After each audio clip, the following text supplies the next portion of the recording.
Yo guys, welcome. Sorry I'm very late. Like, oh my god. I'm trying to restore Windows capture. Yikes. Give me a second.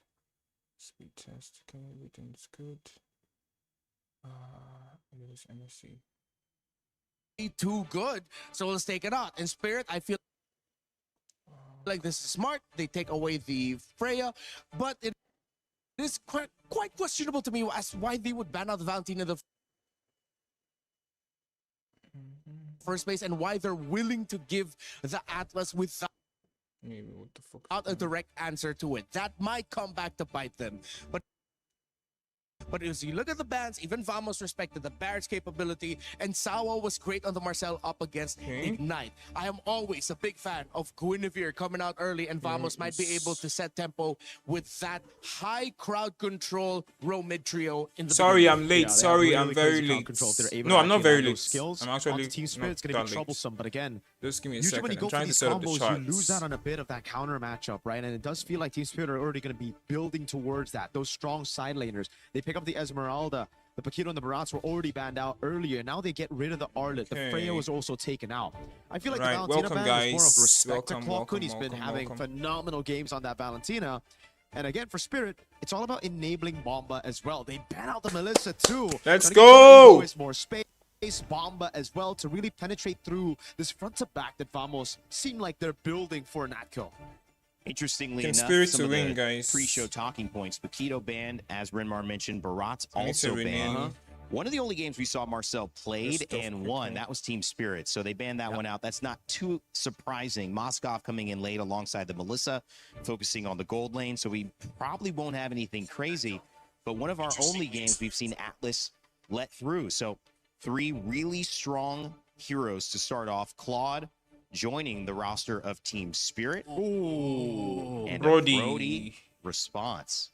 It's Oh, really I'm in looking like time. Vamos Cool, just cool, won cool, across cool. the board. High Cool, crowd cool, control cool, row cool. mid trio that could give a lot of difficulty for this assassin Herrera early on. The Brody into the Claude.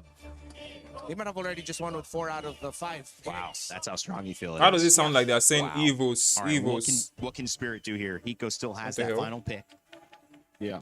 Gold lane's already picked up with the XP. Now it's all about the mid lane. So What about a Eudora? at this point, I don't think the Nice. Eudora, She's not not. against the Guinevere and the Atlas right now. You're going to have to go for a little bit more poke, maybe range as well. It would be Guinevere too pick. crazy for them to actually play with the Yves, but the Bene should Bro, stop. Benedetta. Wait, Khalid. that's Khalid, never mind. Yeah. We've been seeing this, by the way. Benedetta Khalid. Wait, so is that is Benedetta? Because the name is Benedetta, the image is Khalid. Yeah, it Yesterday- looks like it's Benedetta. Okay, It's it's Benedetta. Benedetta. No, you know what's funny? This has happened a lot. It happened yesterday too. Yeah. Yeah. So we're looking for mid guys. I think could be. I mean, we saw Farsa showing up Yeah. really well. I was thinking of Farsa or Yves against the Brody, but the Benedetta should already stop that, and that's why they're gonna have to go with Vexana. the safer choice in the Wow. Vexana, try to peel away against the Atlas and the Guinevere. Yeah. Right. All right. This Vexana pickup, I feel like, was the great balance of it all. But then you have to pick up Purify, which means you won't have the flicker, but at least you'll have the counter engage with the fear right up in front, and then the knockup from your ultimate. I still feel like we're gonna see Vamos take control of this game. That Roman trio is deadly. If the team fights are all AoE, and if Vamos can force those 5v5s, I agree. But if Spirit can utilize those lanes and punish them before the team fights, they can do it. They've been punished in the lane before. We saw Kimbamba sometimes lose that start, but if he can get it, is Team Spirit the team to beat here? Team Vamos comes in as the favorite, but you think it's going to be Spirit. Let us know in the chat again if you think that's going to go that way as we kick off for Series 1, Game 1, and it's going to be, I believe, Leo and Trex. Hola and privyet, everyone watching go. from all over the world. This is the opener for day 2 of Knockouts. Team Spirit facing off against Famos. It's Trex and Leo at your service. I am extremely excited for this series here. Yesterday, we had some fast ones, a 3-0, a 3-1. I got a feeling this one could honestly go the whole distance, Leo. I'm glad to see that despite the rocky road that Team Spirit had to go through in the groups, they've evolved. The past 72 hours since we last saw them in action has seen them evolve their drafting patterns, which our panel actually did well to Okay, point out, this is looking at the new emblems on right here. Esmeralda. Did you see this Vexana coming through? Tenacity. I mean, debatable, but this is one of those picks that we saw one before. It has worked. It has given some options, especially against something that wants to kind of more walk towards you or dash towards you. It's not the most, and the non-flicker mages are kind of coming back too. And she is forced to flicker here, given all of the straight lines that Vamos are drawing through. The heart of the Bro, lineup, Sepa why did on Sunset that Lover go Benedetta. flicker instead Error of Purify? 404 on a Guinevere that I can think this literally is find very you wherever bad. you are. And of course, Zequif, who could just Bro, find Vamos might win this game 1. massive Fatal Links, who can Like, only really legit. be purified by Kid Bamba and Hiko. Looking at this matchup, Nako versus Hiko. Bro. It's weird that this long in the tournament, we haven't really seen Hiko Mania take off. We haven't at all. And even last World Championship, I feel like we haven't really seen Hiko in that prime state. It's been a couple tournaments, for me at least.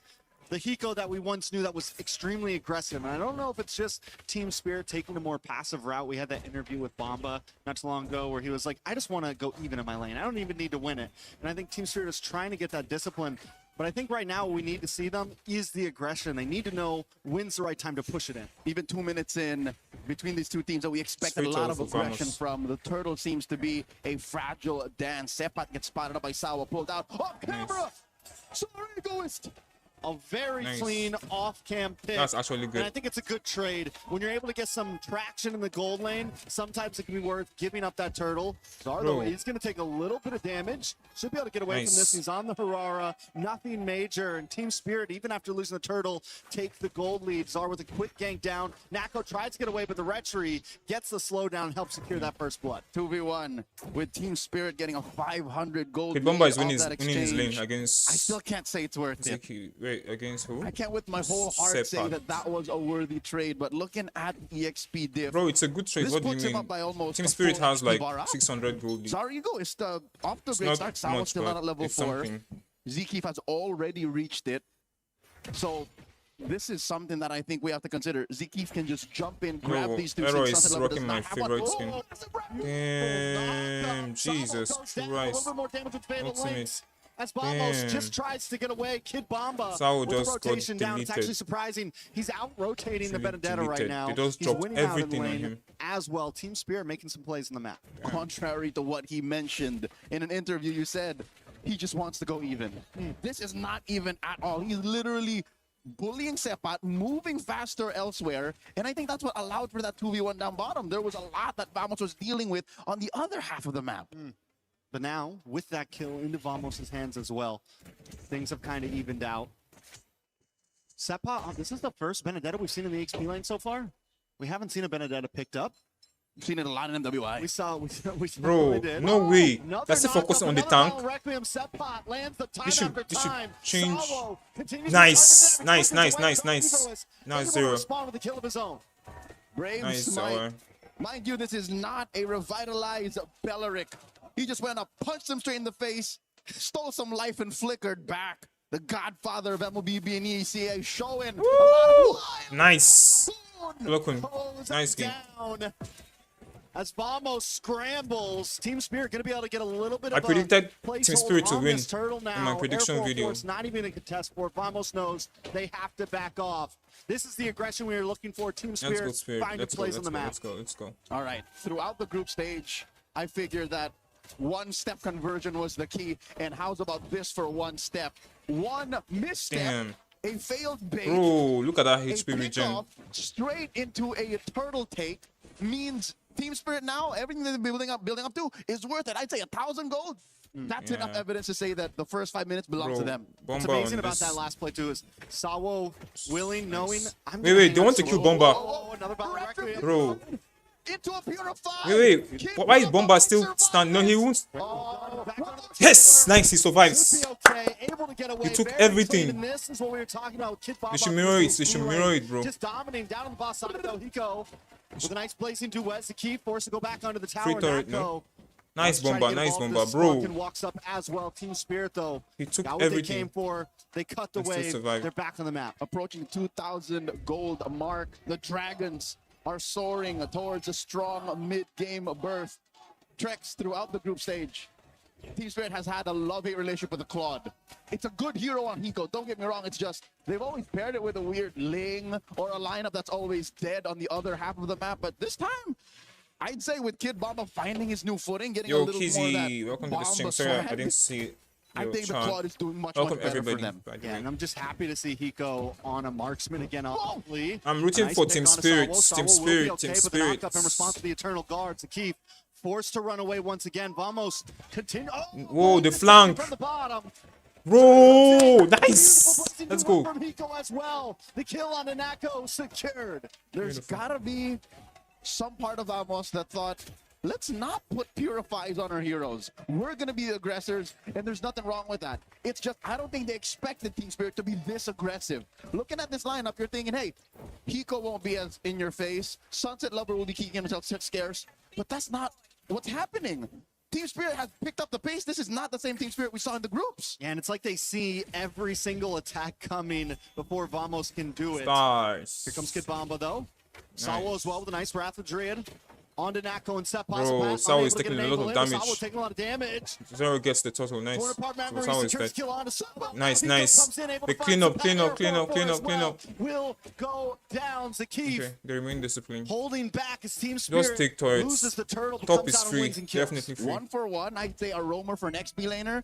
9 times out of 10 is a good trade. Team Spirit now up 3,000 gold, pushing top lane in tier 1. I'm pretty sure they're going to go down. Bottom lane as well. Look at how well Spirit took this fight.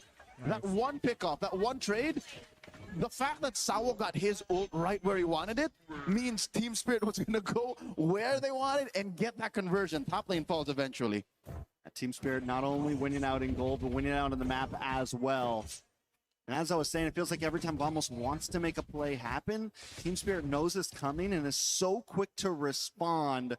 From about the second fight we saw happen where Saw was able to get that flicker away to down in the bot lane, when Zaur shows up in the nick of time, every time Team Spirit is right on top of it. So far, Hiko is just everywhere. Needs to be in the neutral objective pit. He's there. Double waving. He's there. Nice. Natko, I can't say the same. Again, taking this down to the fact of it's hard for them to get vision, and it's hard for them to get the engages that they need to, since they're both thinking, we need to find the perfect fatal Still it. links, and we need to threaten Sunset Lover and Hiko. It's just, Hiko has a purify. Sunset Lover will be hiding himself up until the very last moment. It's hard for Vamos to play the same pace that they did in the groups to be able to be the #1 team Conceal. out of all of the teams. Fastest games, Bro, they want cleanest to, record. They're trying they to can't repair that target now, anyone and else it's going to start off with except Zkeep. Sunset. I think if And Zkeep Sunset can, is making himself so for some reason, sparse. pop the purify on both side laners, then that's a start. It can't be off of Sawo. You can't do fatal links on Sawo to start off a combo. It's very true. I think they definitely need to find those targets, but how do they even get there, right? They don't have huge. I guess you got to get the knock-up from Air 404. Someone needs to bait it out. It's him and Someone Sepat. has to, yeah, somebody has to make it happen. You do have the Petrify as well from Sepat, so there is ways to combos, but it's definitely a lot of checklists to start off these team fights for Vamos. Lord has spawned lower quarter. Team Spirit are up 4,000 gold. You see a majority of that currently sitting in the jungle. Huge difference. About 2,000 gold. That's a full item. They find one! Ice falling Star Moon, and Clockman goes down to Zaur. Zakif just watching as his teammate falls. Almost Sepat 5k gold before in Team the Spirit. backside as Team Spirit claims over the Lord Pit. It's difficult because Lords. Vamos are, again, trying to find a way to pop those purifies. Side laners are calling the shots. And Clockman and Natko can't even begin to figure out what to do. Natko just built his Sky Piercer about a minute ago with 0 stacks. His flicker is more of a finisher and more of a panic button. These two aren't starting anything until they figure out that silent situation and Zeke finding the perfect entry. And it's a tough entry at that. It's a grocery list of to do VOD things for against sure. Team Spirit right now. Got a whole chore list right now. Get everything done, and then you can have some fun after. And they're not able to make it through. Lord coming down the bottom side. Vamos, and another big problem with this lineup is because you have this more burst marksman, a little bit of a slower attack speed, it's going to be a little bit harder to shred down these Lords. You don't exactly have a big answer for that right now. Lord marching through bot. Big chubby wave escorted by Hiko. Mid lane. Slowly worked on by Sunset Lover. Oh, I think that's it. They're going to commit Grand Theft Orange. Oh, who'd they put it on? Oh, No, Aero 404 Aero still still got gets it. it. Good use of retribution. So Vamos aren't taking this line down. They're definitely able to at least defend something, but Team Spirit do such a great job of layering these waves. They take the top tier expecting 2, the conceal bottom from tier Sao 2, now. mid tier 2, should fall next as Kimbaba zones away Vamos with that falling star moon. Bro, Sawo keeping vision as well. chance. Luckily for Vamos, they do keep their Conceal. inhibitors up, but Team Spirit not quite done yet. Oh, I think they're even just trying to Zeki threat can't the stand under Migo. 2 seconds. Bro, look at his HP. Zekif is dead. Rumble to the He has to use backside, it maybe a like little too deep, but Sawo nice. jumps It's in. over. With a beautiful blazing duet. It's Aero over. 404 is dead, and next will Game be 1 ends under Sapon 12 and minutes, possibly maybe. Kakan. But Team Spirit No, decides they to back back off. off. They got what they came for. They take the inhibitor. 3 for 1. Part of the trade, but the fact that Team Spirit are already inside the base, Sour looking for more. High Bro, frames they want to perfectly end. used. A mid lane, Holy Shield still standing. What is Team Spirit looking to do? Are they just holding Vamos They want hostage? to end. Are They want to looking end. possibly? Whoa! Bro, Gonna move in, no a lot of minions. damage No from minions. Nico, Go honest to back. that. Zakif Bro. comes out though. He does Yo, have the fatal link. Sunset Could is be dead. bad. A Sunset flicker is from dead. Lover, Sunset but he is does dead. get grabbed and pulled back. Sabo tries Does he to have come his in to ultimate release though? zone. Bro, Sunset is dead. Vamos away, but in comes Sapat. I think Sapat is dead too. Now into the backside, Aero Wait, he 404 gets survived? the dash as well. Sapat back to base to get some health, and Team Ow. Spirit finally decides to get out of town. This is the first time they actually caught Sunset Lover. One might think the fact that there's an extra body compromises Clockwo and compromises Zeki. No, I think that was more of just Team Spirit overstaying their welcome. Yeah, I think there was the hope that maybe they could end, maybe there would be a big mistake. Couldn't end. But Vamos was able to hold it together, and now Team Spirit ends up losing a bit out on that. They could have reclaimed some space in the map. Sunset Lover goes down. Nako getting that kill as well, which is something they need right now because he's got those Sky Piercers. But look at the damage on a Nako.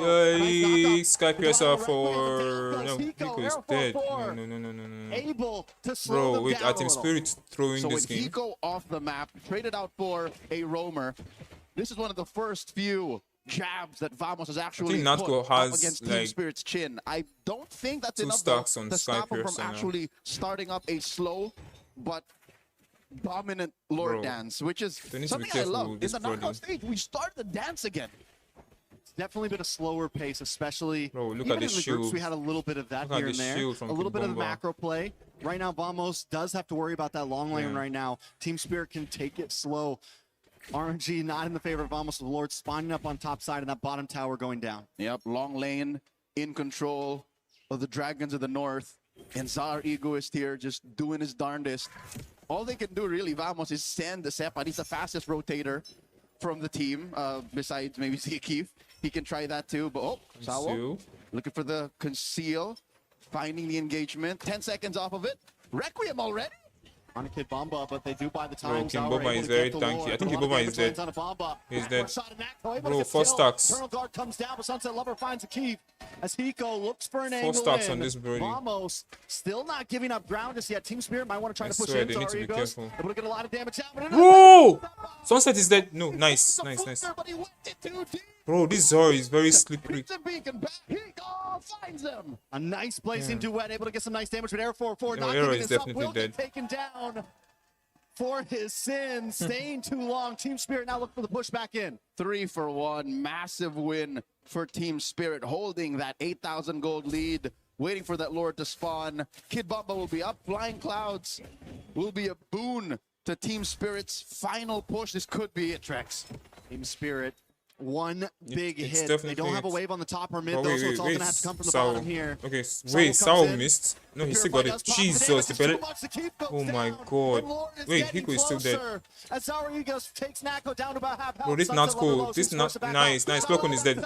able to find Bro, Clockon, 5 stacks. and the Lord connects. Immortality pops. Nice. Bomba there. It's over. It's Bomba over. on the air, but they're locked on the base. not go. And Vamos still can't Nope. defend. The Lord does finally go down though, and Team Spirit just can't end it. Nah, yet. Wave bye-bye. gets cleared out. Sepat is the only hope.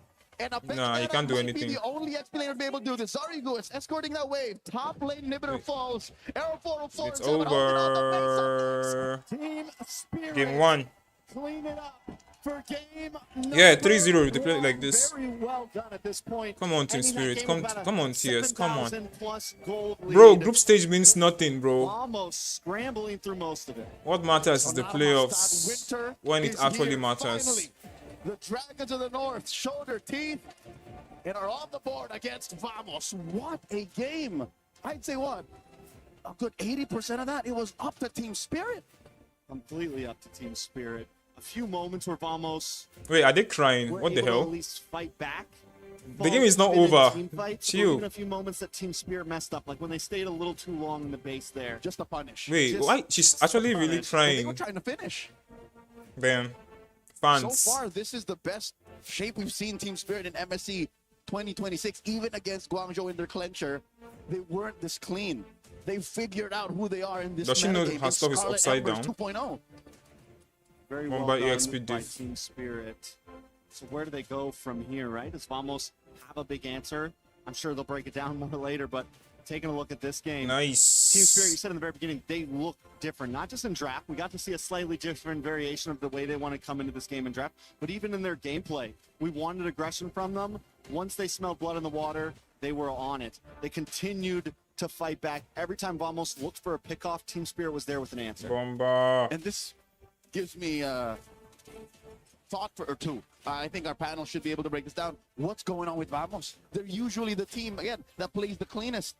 The easiest equation, 1 + 1 = 2. They took so many steps to try and figure out how to take down Spirit. Next thing you know, they're doing high algebra. All the while, their base started to get taken down. I'd like to think that there's a lot for Vamos to figure out. We'll leave it to the panel to break it down after game number 1. Rain Day, it's all you. Thank you, Leo and Trex. Wow, some emotional stuff there. You see Kid Bomba's mom and sister in the crowd reacting to his big win on Team Spirit, as they should. What an incredible start there for them. And as we continue on in this game, the answers are going to now have to be found by Team Vamos as Spirit come out swinging. One of the questions we had, Renmar Mirko, was, will this Claude work again? What can we do to see Hecomania? It was a late game pick, they said, but in just a few minutes, that game was a 7,000 gold lead for Spirit. Claude didn't seem very late game to me there. Yeah, Spirit decided to expedite the process. They gave up the first turtle and then ganked the Brody, meaning that Hiko was comfortable in the laning phase. That simple little adjustment made huge differences for Spirit. And it was also just subverting the expectations, right? When you pick up a Claude, it's weak side automatically, the Brody on the other side. You wouldn't really expect Team Spirit to be ganking that lane. Instead, you'd be expecting Team Spirit to actually go and contest for these neutral objectives. So really good eye, really good vision and decision from all of the members there. Because again, even up against the Guinevere, we've seen multiple teams try to double down on neutral objectives against Guinevere, and it doesn't pay off. And it's not that Guinevere is the guaranteed win on an assassin right now. We know Era 404 can do so much, but we have seen more success with the Aurora, and we have seen more success with these different choices. And now it's kind of gone back to it where you see that given to Zaur Egoist, and he has a fantastic game. But break down these stats, guys, because across the board, it was Team Spirit from beginning to end, Mirko.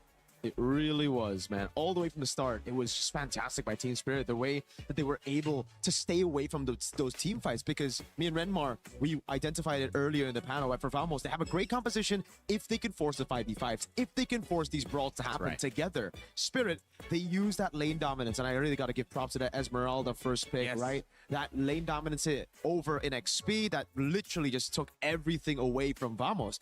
He was able to rotate faster, he was gapping Subpot, and there was no other choice for Subpot to choose in the XP unless they wanted to completely sacrifice the team fights. Because again, they pick up the Benedetta, they wanted to layer another form of CC with already the Atlas, right? They couldn't do it with any other pick. Say if they wanted to go Dyroth to just counter the Esmeralda, yeah, you would counter the Esme, but then you would lose out completely on those team fights. Yeah, Vamos had the right thought process, but in the end, because of Kid Bomba being able to dominate the lane, have his presence felt, that alleviated the pressure from Sawa and Sunset Lover. That once they got through that first layer of, okay, we got past Kid Bomba, now we go next. What are we up against? High taunt, high crowd control, Belleric, where of course Sawa was definitely feeling the hype. And then you walk into Sunset Lover's distance, you immediately get terrified, you get comboed, and then you get punished for wanting to dive. We saw that once on the Benedetta. He really wanted to go after Sunset Lover, but Sunset Lover literally stiff-armed him, said no, and then punished Sepat on the Benedetta. Yeah, it was the Mlbb version of a stiff arm there. The big problem, at least from what I saw, was that they had a game plan that they knew was coming up. Team Spirit just said, we're going to avoid giving you any opportunity to come in and Fatal Links with the Atlas. And if you do, you're only going to get our Purifies. So you're not going to be able to do it. You've got to burn it twice. And that was obviously an issue, Mirko. Break down what you saw in that game one. I need your help, Mr. Red. All right, I got you, man. I got you. All right. So for me, I'm just going to go quickly in the drafts, run this through because Renmar will, kind of talk about everything else. So firstly, I really want to talk about this Valentina ban that we saw earlier as well, right? We were talking about it. Renmar was like, oh, why did they ban Valentina? I'm very interested. And after the game, I guess now we understand. Yep. They really wanted to trade either the Atlas or the Belleric. And if you leave these two heroes open, you need to ban the Valentina. Just because, again, whoever gets their hands on the Valentina plus the Atlas or Belleric, you're going to have another ult to play with, the other side, right? So it's either, let's say, Vamos, get the Atlas here. Oh, they get the Atlas here, and then the Belleric gets picked up by Spirit. If it's another Valentina, it's going to be that layer that we were talking about. Atlas plus the Wrath of the Dryad. Next thing, it's also just the Esmeralda pickup right after they saw the Barats and the Paquito ban, right? Insta-prio in XP, not a lot of matchups, and they ban out the Arlet straight up in that second phase. That was the only other guy that could be the layer to help this Atlas Guinevere. Because again, right now, Atlas Guinevere, you're playing around that cycle of Purify. If the Purify is baited out by one, that's cool. But the thing is, as you also pointed out, Mr. Rainday, it was also them just splitting up. Every time you go in, it can only get one Purify. Right. Best case scenario, you get two Purifies. Bait it with one skill, but they were always so far apart. Then after that, obviously, it was just the subversion of expectations in the game and their execution to really bait out the Brody to walk forward, Esmeralda getting tempo and all that. Yep. Well, it's going to be my turn now. Give me a second. All right. I got you. All right. Thank you. You're going to have to also hold my mic over there. Teamwork. All right. It's just, how come I made more old man noises? My age is growing. I don't know why. All right. This one. Okay. So we're going to start off with this play here. This is where our two casters, Leo and Trex, are pointing out. You don't always just want to keep going after the Belleric. You're going to have to choose differently. This is the harsh reality towards Vamos where, okay, you can try to combo one, but you will get punished later. Because here in this map, we're going to do a quick little... I'm trying to look for my zoom in button. Oh, there we go. Okay. Give me a sec. Bam. All right. So you watch where Zericxnn is going to be coming from. We're going to play this play out through the map instead of just the little micro decisions. Team Spirit were happy that this happened because they knew Zericxnn would be in a position to punish Vamos. And then once they finally realized that, oh, wait, they got no one. We're good to go. You see members slow, and you see where the Brody is. That was the sign for Zericxnn to go ahead and jump in. That's how they were able to get the second kill here onto the Brody, with the other one coming in from the laning phase after they gave up turtle number one. And then they decided to just gank the bottom lane. So that was a great call by Team Spirit. And meanwhile, for Vamos, a little bit desperate. Wrong target, not fully respecting where the Hirara could be coming from, and then they got punished for it. And then the second one would be how Team Spirit also handled this. I love where Sawa and Hiko came from. They decided to conceal from the bottom side of the river, and then with Vamos already set up, again, this is what they want to do. Their formation wants to fight. So they had full setup for the turtle. They didn't know where the Belleric and the Cloud was, although they could surmise that they could be coming from the bottom lane, from an opposite side, which is why they put Clockun over there to potentially sense. But at that point, Sawa was just going to ignore this juice in. Doesn't care. So he'll be able to get a great taunt off. Meanwhile, Hiko locks in into Clockun, and Hiko does a really brilliant BMI trick here. He goes in, he BMIs. Because the Benedetta sees him, Sepat sees him, he decides, you know what? I'm about to go down. Kid Bomba is absolutely destroying me on this Esmeralda. Let's see if we can get this Cloud out here. Force out his Purify. Just a bit. Hiko, back. Gets out safely. Vamos was scrambled. They decided to just focus a little bit more on the heroes. Arrow 404, as you see, did not even get to use his retribution over there. So that was an easy, clean take for Team Spirit. They got turtle buff. They get some more kills. They get some more fights. Even though Sawa goes down, they get to win the trade overall. They get more kills. They get the objective, and that's a big win. And Natko's irrelevant. I mean, you circled in on the retribution, but you also saw Natko back there, full health. 0-2-0. And on the other side of things, you see the impact. Hiko is not only fighting against Clockun, gets him to half health, so Zushin can't poke in on that fight and contribute any CC or any damage, but then comes back and almost kills her again after he's been effective in the turtle fight. So both of these things, to me, like, those are great points you guys pointed out, but I think maybe the biggest thing was clearly winning that side lane and putting Natko in a defensive position, not being able to use a matchup that should have been in their favor, right, Remar? Yeah, it's difficult too for Vamos. I understand their frustration because even in the team fighting, there's like, they're coming from the sides. Where are they coming from? Some unexpected angles of entry by Team Spirit. Yeah. I think that's the game plan here. They're keeping Vamos on their toes and making themselves really difficult to read for team fights. Yeah, I think, again, if we go back to that point, I mean, the Brody pick now just feels so off, right? Because if you look at the composition again, it was made to team fight. It was made to just basically get tempo around the map, play around the Atlas and the Guinevere, and you don't really get that with Brody, right? In the side lane, it's usually when you pick up the Brody or even the Clint, you wanting to rotate into that lane, pick up a turret, then have the Brody rotate around. So it's about setting up the Brody for that strong side, then getting structures, capitalizing on that. Yeah. So again, yeah, you can't really do that though. On the Guinevere, on the Atlas, you can Claude, it's an instant purify, and then it's free objectives on the other side of the map, which is already the strong side for Spirit that they established very well on. Well, we had a chance to take a moment to talk with the coach of Team Spirit, Coldstar, to see what he thought about this. Some great adjustments in Game 1. Eterna here now with Coldstar, Coach Coldstar. Welcome, Hello. Coach. Hello, thank you so much. How are you feeling coming to this next match? Great, feeling great. Full energy, ready for a competition. Ready for competition, ready for revenge? Exactly, for sure. Exactly. So I'm getting the vibes that you're very confident today. Yeah, very confident. Is that the same sentiment to, the players as well? Of course, yeah. We are feeling super confident today. We're going to show Bamas that they made the mistake that they chose us. So, Okay. Yeah. I like that. What made it different this time? You will see different team spirit today. Okay, a different team spirit today. I'm quite curious to see that. And obviously, we do want to talk a little bit more about like the struggles that maybe Team Spirit had faced in the group stages. Could you share a little bit more about that? The struggles during group stage? Well, I think that there was a moment, something with preparations. I think at some point we maybe didn't prepare enough. We made some mistakes in draft, in preparation, in our strategic approach. Okay. So we changed that. We fixed, worked on our mistakes during those days. I think against Guangzhou Gaming, we already fixed things and adapted well to that series. And of course, during these days of the break, we had an option and had time to fix the mistakes that we had and work on closely what we're going to do today. We're getting a lot of information from players, from coaches as well, that it's always a lack of preparation. Is it the meta that's causing that, or what's going on? Lack of preparation? Well, it depends, of course, and especially when the tournament is very short. I mean, kind of short, comparing to M Series, for example, when you have more time during the tournament, more matches, like when you play the Swiss system with best of ones, you have more time, more days, more games. And of course, when it comes to one game, it's not only about preparation, but also about mental state of the team at exact that day. So I think, well, there is a lot of things, when it comes to a competition of the highest level, it's always about, small things. The smallest things matter. So that's why it can come to preparation as well. And lack of preparation obviously will make it much more difficult to win. But also it can be some sort of mental thing. Maybe some teams underestimate the others. For example, like maybe Team Liquid underestimated other teams, and that's why they made their mistakes, and that's why they're out in group stage. So I think it depends on the team, depends on exact situation, and we never know what happens inside the team, so only them know. So yeah. What about your players? What about your babies? How are they like? Is it something about underestimation? Is mentality a problem as well, or is it just more so just gameplay and strategizing?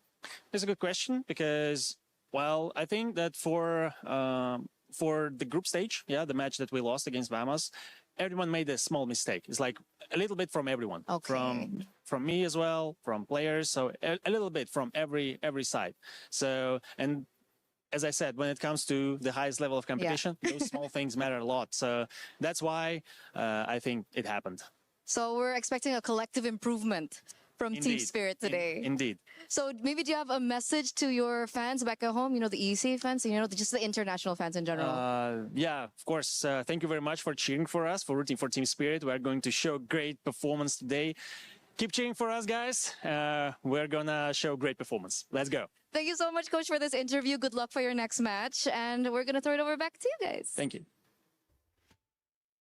An emotional performance, an awe-inspiring performance from Team Spirit. EECA, like I mentioned earlier, only a few years of being a part of MSC as it's expanded internationally, and now you could see what it has done to the fans. And that fan right there, Kid Bumba's mom, just really emotional after that first win. You could tell how much has gone into this, how much pride is on the line, how much it must mean to see your child on stage at this moment. Yep. And then coming out on top. You got Kid Bomba on stage, you got Mom Bomba and Sis Bomba. I like that. Triple Bombas. Yeah, they're very proud, like, and they're very sweet. Like, they came up to me yesterday after the games, and I thought, oh, what did I do? Am I in trouble? Like, I don't know them. It's like, oh, we know you. I'm Kid Bomba's mom, and they introduced me to the sister. They're very great people, and I'm very happy to see them here. Of course, if I'm not mistaken, this might be the first time they get to watch Kid Bomba on a major international. Yeah, I mean, live for sure. And a Yeah, it's Moonton live. event for sure. Yes, Yeah. like a Moonton, like MSC M series. Or, Yeah. And it's so good. You can already see, I guess, the morale boost. I mean, the Spirit fans I mean, are being in everywhere here as well. Yes. I love it. I love the support for Spirit. I love that it actually boosted them as well. And just like Cold Star said, that positive energy, that mental state coming into the series, everything's looking great. They even called it. You're looking for a great show. It could be one thing, the tiniest things, Cold Star said. So we'll see what tiny adjustments they make. On the side of Vamos, they say, we're not going to play the Belleric Atlas game. Yep. That makes a lot of sense. I think you have way more preparation, stuff to study from, stuff to learn from in this tournament with Belleric and Atlas, maybe on the sidelines or only one of them available, and they decide to do that. Go back to the Valentina ban and also the Esmeralda ban in order to prioritize the Paquito, which, guys, could be a flex here. Yeah.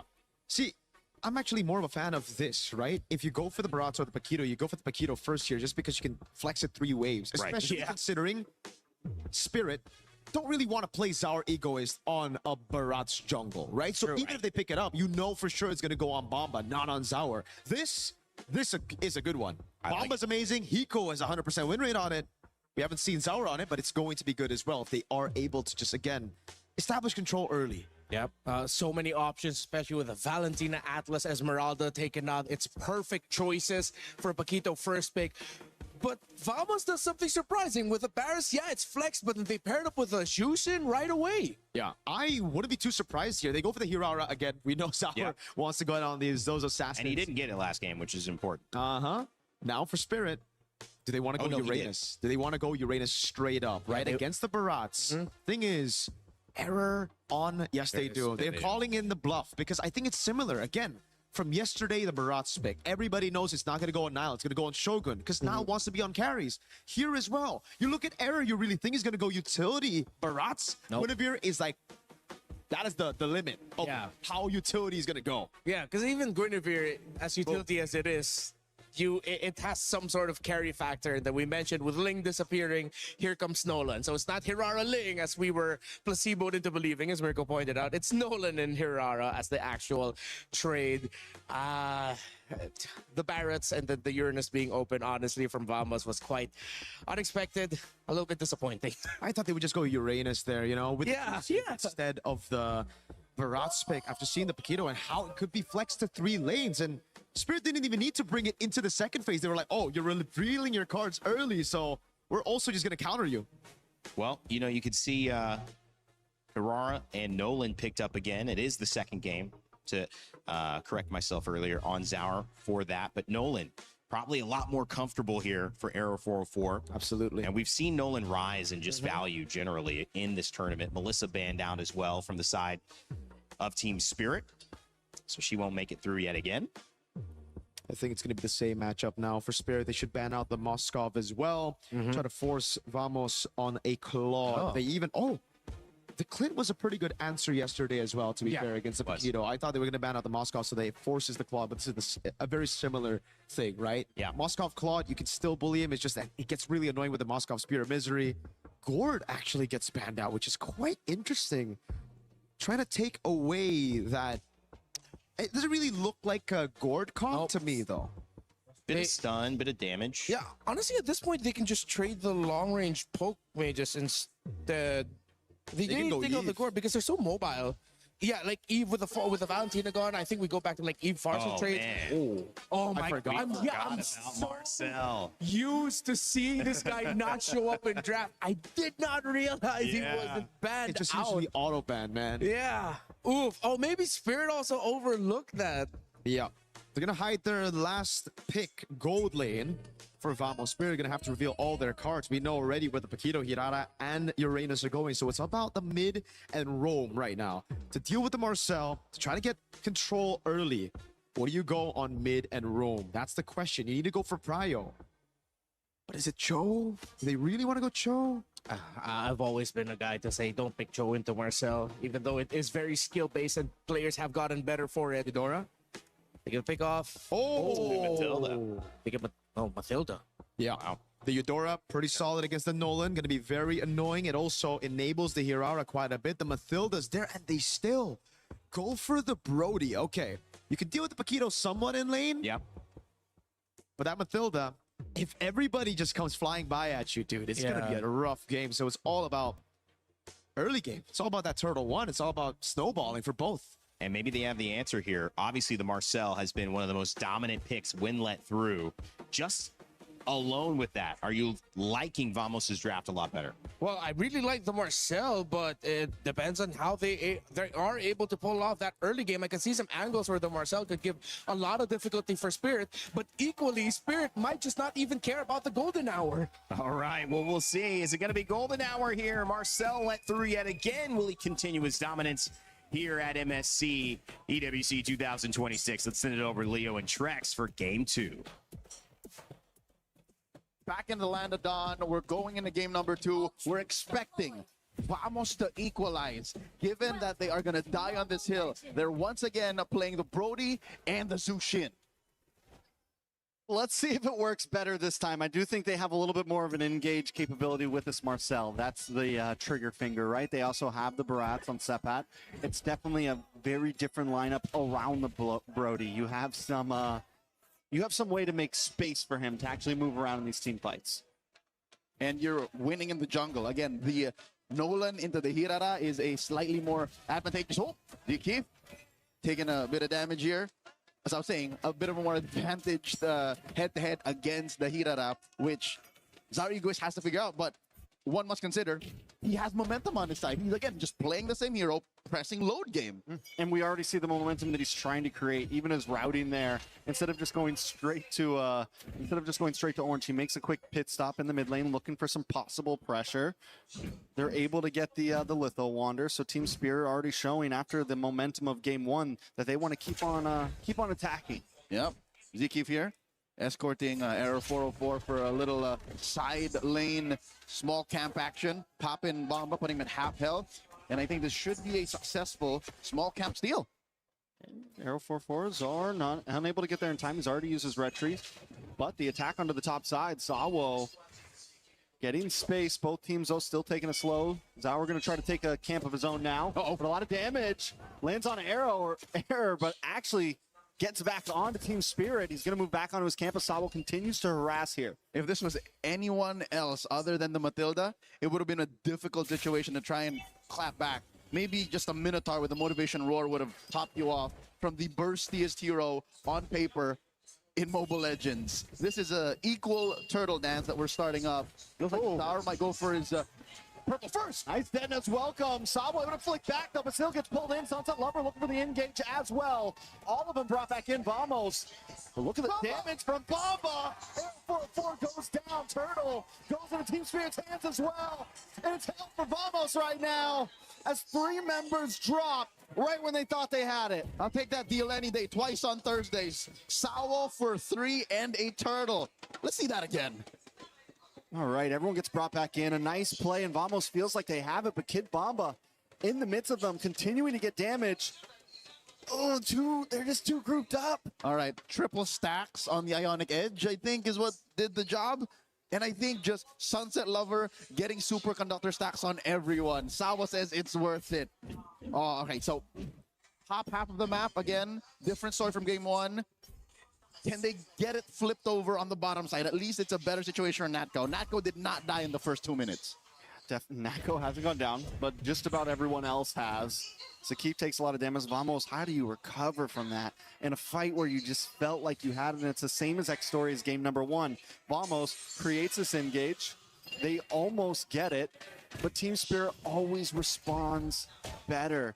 And you mentioned it last time. Who do they keep on targeting? Who do they keep on getting the kill on? Sawo. But it just doesn't matter. And it's the same exact story as game number 1.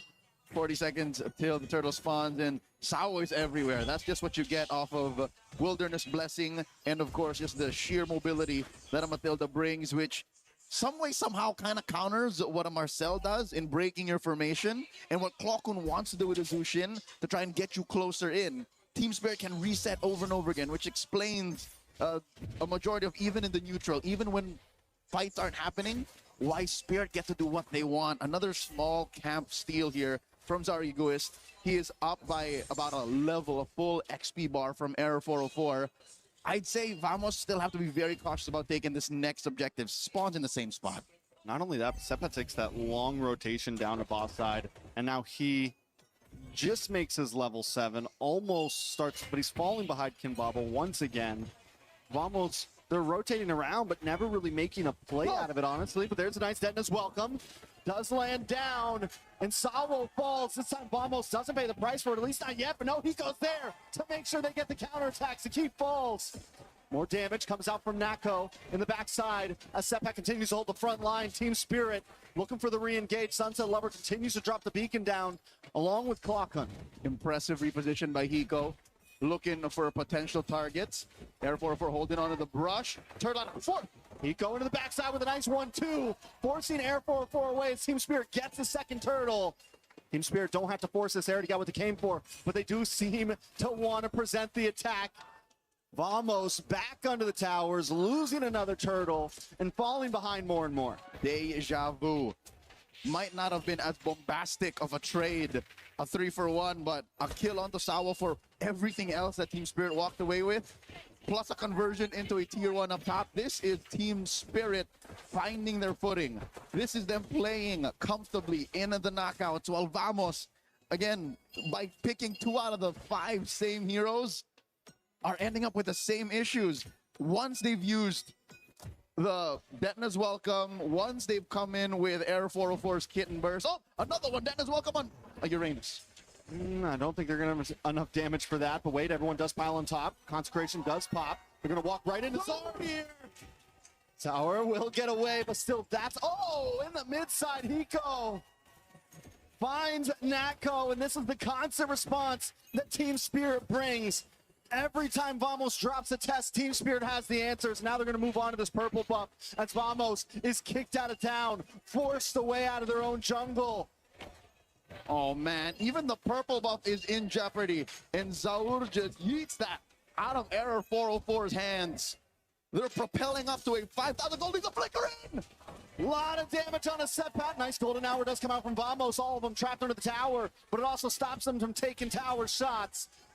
And that's going to help them succeed in taking that tier 3. Arrow 404 on the run. Team Spirit on the chase non-stop throughout this game. That's 2 full levels. That Zaur is ahead of Arrow 404. And correct me if I'm wrong, it took about 7 minutes for the first significant golden hour to be cast. It could have been perfect. It could have been perfect. Underneath a tier 1 too, but now Zkeef is running for his life, canceling that circling eagle. Natko might be one more casualty, but all while this was happening, the final turtle goes to Team Spirit. It's looking rough for Vamos at this point. Team Spirit consistently has the answers. I got to point out Hiko as well. He hasn't always, I feel like ever since the Gold Fighter really became popular over the past year or so, Hiko hasn't really gotten to shine on one, and this is probably one of the best games I've seen on him on a fighter in the gold lane, the Paquito. He's been finding angles. He's been outputting damage. He's performing today. And it's what you need with this kind of lineup. Again, the forward momentum, catching the Vanguard, flanking from the side. Even Arrow 404 is scared of the Paquito. Hiko's getting punished here by Zeke, but the advantage is just so palpable. It's huge. Kid Bomba, chunked down to half. Purple here, still denied out of Arrow 404. He hasn't seen a purple for about 2 minutes now. Maybe more. Vamos only getting 2 kills on the board so far, losing towers, haven't taken any objectives from the side of Team Spirit. They are smothering, and don't get me wrong, with a heavy frontline lineup that Team Spirit has brought, you kind of expect this power spike in the 6 to 9 minute mark. But Vamos has not been doing a good job at responding. They haven't been doing a good job of finding answers. They've actually been forcing fights sometimes when it's not even their time. This is a clear sign that you shouldn't be Because in that little moment, the sequence down bottom when they pushed tier 2, Hiko was putting fist to face against 3 with very little punish. He was doing that with impunity. Sure, Sawa was in the vicinity, but what does VMS do here? Vamos, they're looking to again get stacks on Natco's ult, stop them all with the perfect golden hour, and then Arrow 404 to clean up. Like, that's the perfect picture here, with Sepat being the engagement. That is, for now, again, deja vu, the grocery list of things that Vamos has to do to maybe cut this lead in half. I'm not saying even get a lead of their own. I'm just saying to staunch the bleeding. I mean, Vamos trying to do exactly that right now with the staunch the bleeding, with cutting lanes. Air 404 finding his way down the bot, finding his way to the mid. But I don't think this is a fight they want. I think at this point you just give up this Lord. Sawo unable to be caught by Marcel. Team Spirit having so much movement on the map that Vamos just isn't able to keep up in any way, not even in the macro, but also in the micro, in these small fights. Normally Zakif wants to run in on a Marcel, get stuns on everybody, but all they're ever landing on is Bomba. Oh, Team Spirit looks for this orange now as well. Even the orange will be denied from Vamos. Now at an 8K gold lead. Putting myself in Malaysia's finest boots, all right? I'd say that little dance, or an attempt to dance, was more of just to stop Team Spirit from even pushing off lane. Because even the long lane is under the Dragon's control. Mid lane gets taken down. No more turrets outside the base. Even an ideal flare will do nothing, because Team Spirit is literally 2 or 3 tax brackets above Vamos. Oh, they tried to go for the pop before the Lord connects onto that inhibitor. They weren't quite able to get it. But still, down to nothing but inhibitors. Team Spirit could try to really break this down. Another wave comes in. Waiting for the top side. Team Spirit builds up as the bottom crashes as well. Arrow 404 taking orange buffs just to try to maybe recall and get back involved in this fight with a little bit of something. But look at the damage on Zakif. Hiko takes him out as Kid Bomba jumps into the back line. Zaur there as well. Able to get a big kill. Clockun bursts back, but Hiko under the base. Team Spirit want to close game 2 out just as fast as game 1. They refuse to give anyone over. They're backing out for the mere fact that there's no more waves, so they can take their time here. Bottom lane does have that chubby wave, taking care of that tier 1. And I think Team Spirit will continue to play Hunger Games. This is where they continue to just deny everything away from their opponents as they push mid lane inhibitor. Oh, another pick by Kid Bomba. Nice golden hour. Vamos trying to output some damage.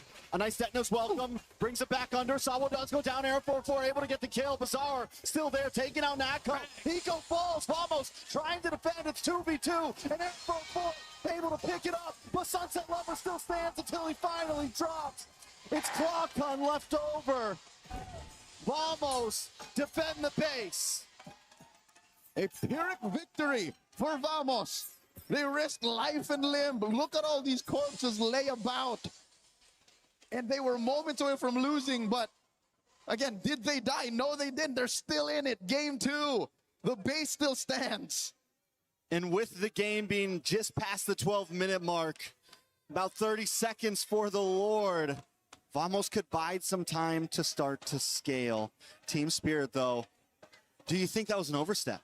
Do you think they should have tried to end it there? Do you think it, All right, if you're going to ask me, I'd say the smarter move would have just been to back off, wait for it. But this is a Team Spirit we know and love. If they can see an end, then they will try to find that end. Truth be told, if they stay there 2 more seconds, free hits on the base, it would have been over. So I don't blame him for finding and trying to end it right then and there, but still, who's to say that this isn't over just yet? They're up by about 5,500 gold. Vamos looking to contest. Team Spirit secures the Lord. That's a golden hour started up. The beacon comes in as well. Golden hour unable to help Vamos stop that Lord or positive all. But Hiko gonna get pulled back in as Arrow 404 gets the connection, but Hiko still doesn't go down. Natco finally takes him out. Team Spirit forced to back off. Lord goes down. Zaur looks for the re-engage along with Bomba. Vamos down about 70% health amongst all members. Asawa looks for an angle in as well around the backside. Able to get the knock up. The rest of the team split up. Vamos. Let's go. This trouble all gets a bomb by Zaur and Kid Bomba between 3. Will go down. Double kill for Zaur. Sunset Lover just hanging it out. Team Spirit Now with an opportunity to fully end this. Now with an opportunity to finish what they started last time. It's Zauer on the backside, gets the triple. Looking for the Maniac, can't quite get the final kill. But he doesn't have the ego right now. He just wants to end the game. But in comes air, a Maniac for Zauer. Zakif under the base. Zauer wants to go for it, but he just can't connect. The base goes down, and Team Spirit take game 2. The Dragons of the North are at match point. Game after game, they have pushed forth, and they have not denied themselves the play style that we have known them for years. It's now up to Team Vamos to figure out how to rope-a-dope their way out of this 0-2 slump. And that's a long road ahead. It's a best of 5 for Team Vamos to do this. We're talking 3 games in a row. And the way they've been looking, the way they've been playing, it definitely seems like a hard road. We've seen some moments of clean play, even in that second to last base defense. Some ability to turn things around in a team fight. The big problem right now has got to be the early game. And even here in this first 5 minutes, looking at some of those highlights, you see them try to go for plays. How many Detona's welcomes did they land? And it just bites them in the back end, you know? It just completely reverses onto them. And it's the same exact story as game number 1. Looking at the map, 3 out of 5. Team Spirit was still winning the lane draft equation. 2 out of 5, and again, in the small moments where Sepat was able to find an ideal Detna's welcome, even an almost perfect missile expert displaced the formation. The match is a checkout.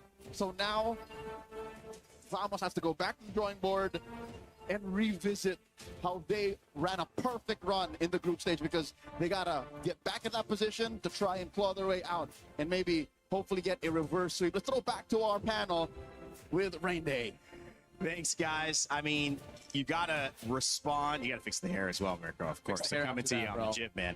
But you gotta also respond to the emotion. You know, I would say if you saw that clip, you'd think the series is already done. But what we know in MSC, despite how good it looks for Team Spirit, is that you have to expect the unexpected. We have seen upset after upset, but guys, Rinmar, Mirko, Rene back on the desk, it's really hard to think that Team Spirit is going to let this one go. EECA having a great performance. Yeah, I think we're just gonna start it off like how we started off yesterday.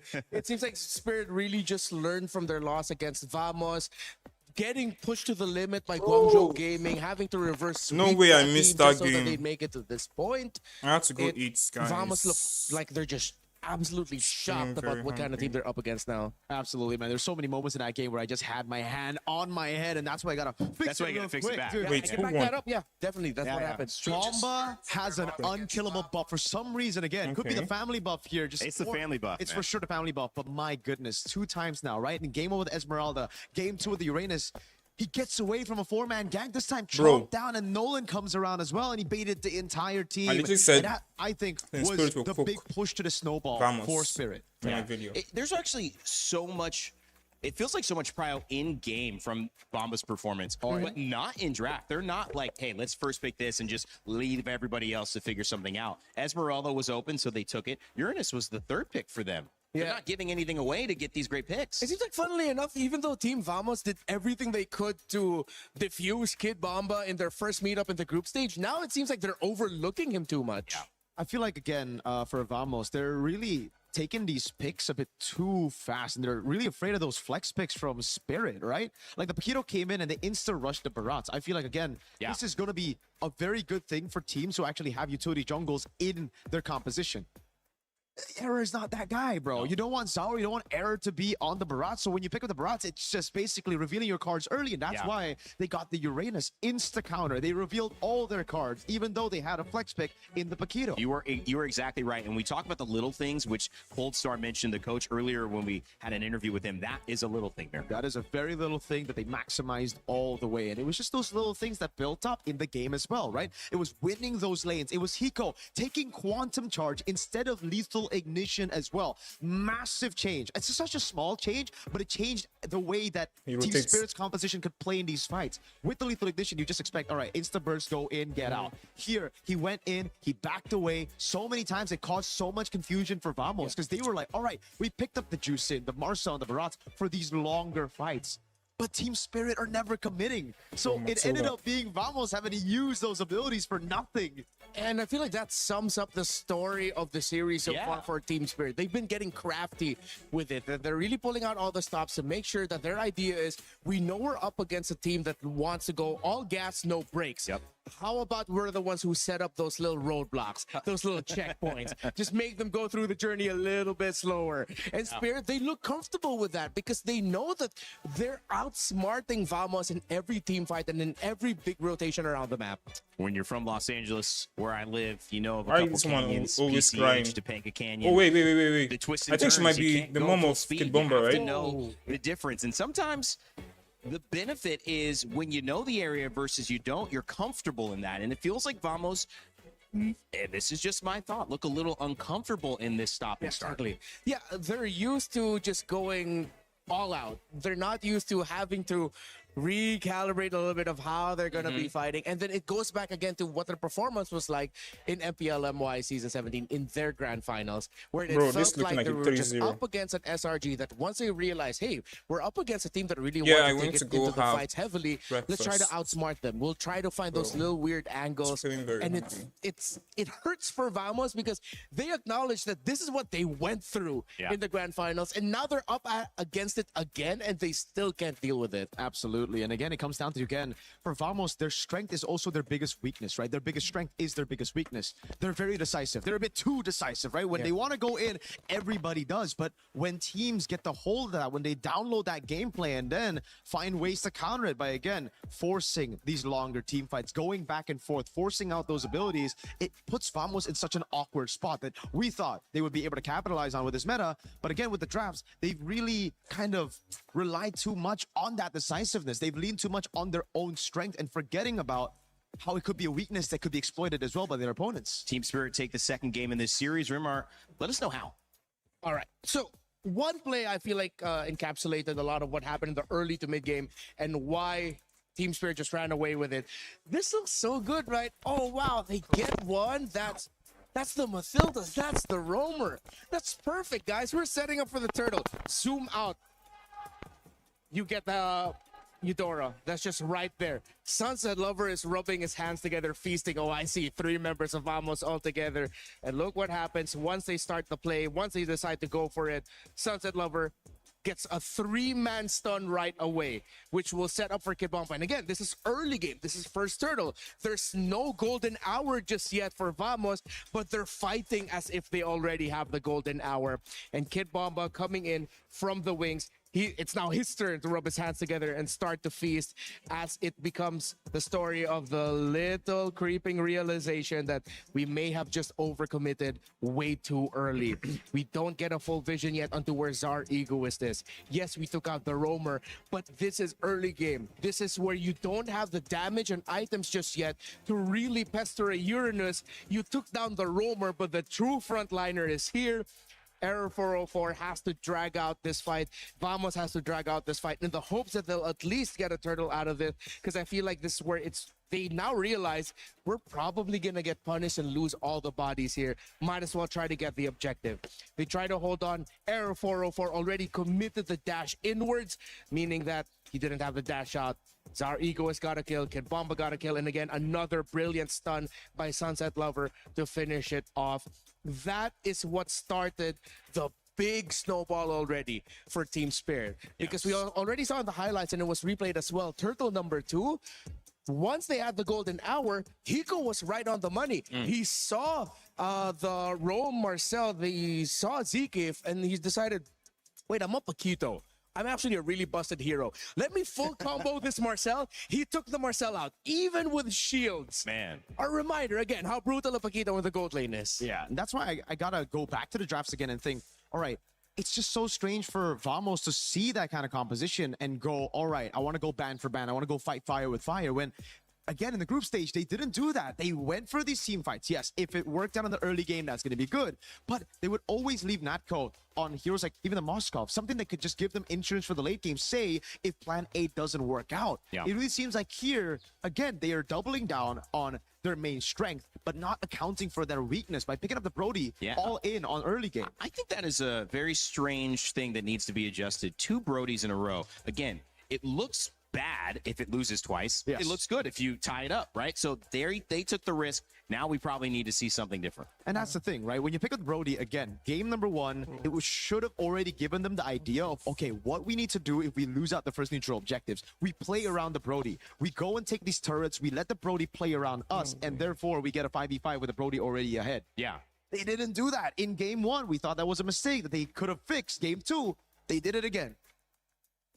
And it's clearly what Team Spirit are doing so well. That, to me, is kind of the key to this whole thing. Yes, Team Vamos are out of sync, but partly it's because of the way Team Spirit are forcing them to play their game. Team Vamos want to play differently. They have not been able to do that. The Atlas was not available in game one. Now you're seeing the Brody 2 games in a row get behind, and the Paquito shining in gold lane. Team Spirit are dominant, but can they stop it? We still got more action. Game 3 coming up in a moment, but before we go to that, we want to make sure you guys know that you can be a part of EWC. You can co-stream and get your journey started here. Again, I mentioned everybody on the talent team, Mlbb, doing a great job of streaming, posting, making content. You want to be a part of that and earn prizes as well, not just gain followers. Well, join our creator program. You might be able to get all the way up that list because of the watch time you get. So you never know. Could be the start of your streaming journey. You certainly have some great competitions to be a part of. Scan that QR code and join us. As we take a little bit of a respite before game 3, I also want to let you know that there is a new way to play We Fly Together in Acecraft. It's a co-op mode, so check it out.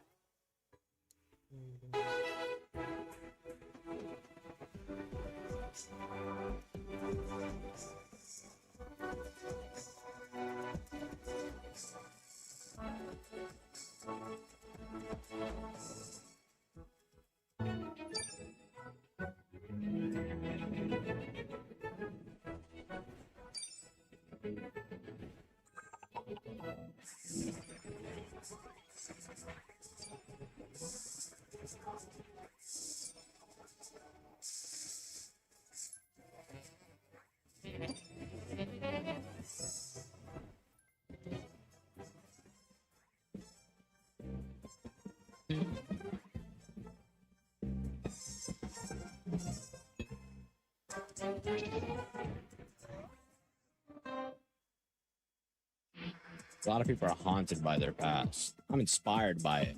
They're not just playing for themselves, they're really playing for their entire family. They're demons. They have crushed the curse. He thinks he can come in here and play my game. No, he knows nothing but... Tyler 1, you're done.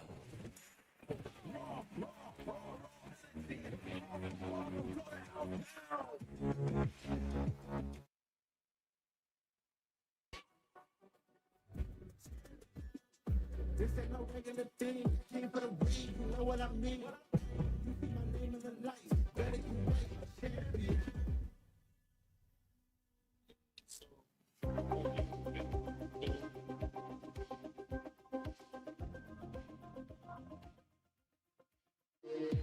We were there. For every click, every clutch, every respawn. We were there for the years of grind. And we're here. Now, the proud founding partner of EWC, powering the biggest event in gaming, shoulder to shoulder with the world's best, making history. Greatness deserves a stage. Lenovo Legion, reach your impossible.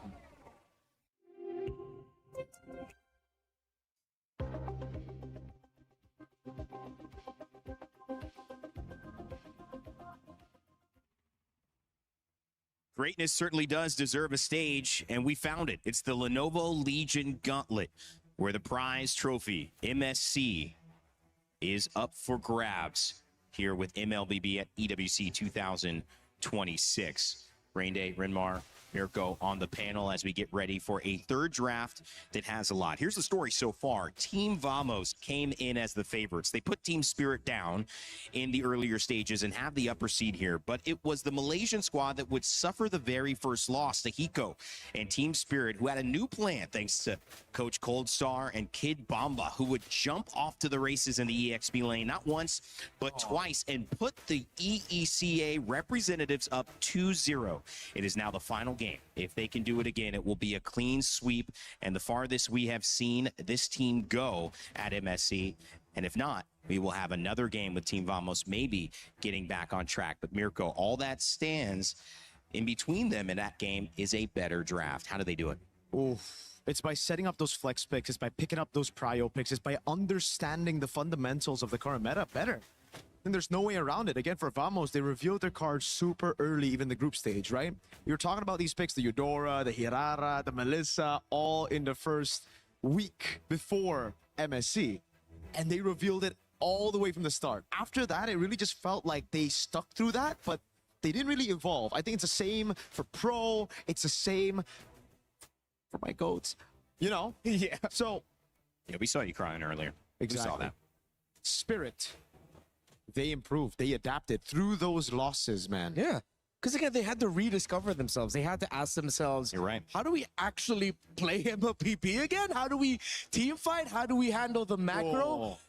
And that's a bold prediction. Bro, this guy he wrote that after they won game 2. Yeah, no. I'm kidding. He got it. He got all the way from the start. I mean, it's looking like it's going to be the case unless, well, to credit Vamos, Vamos are looking, they still look light.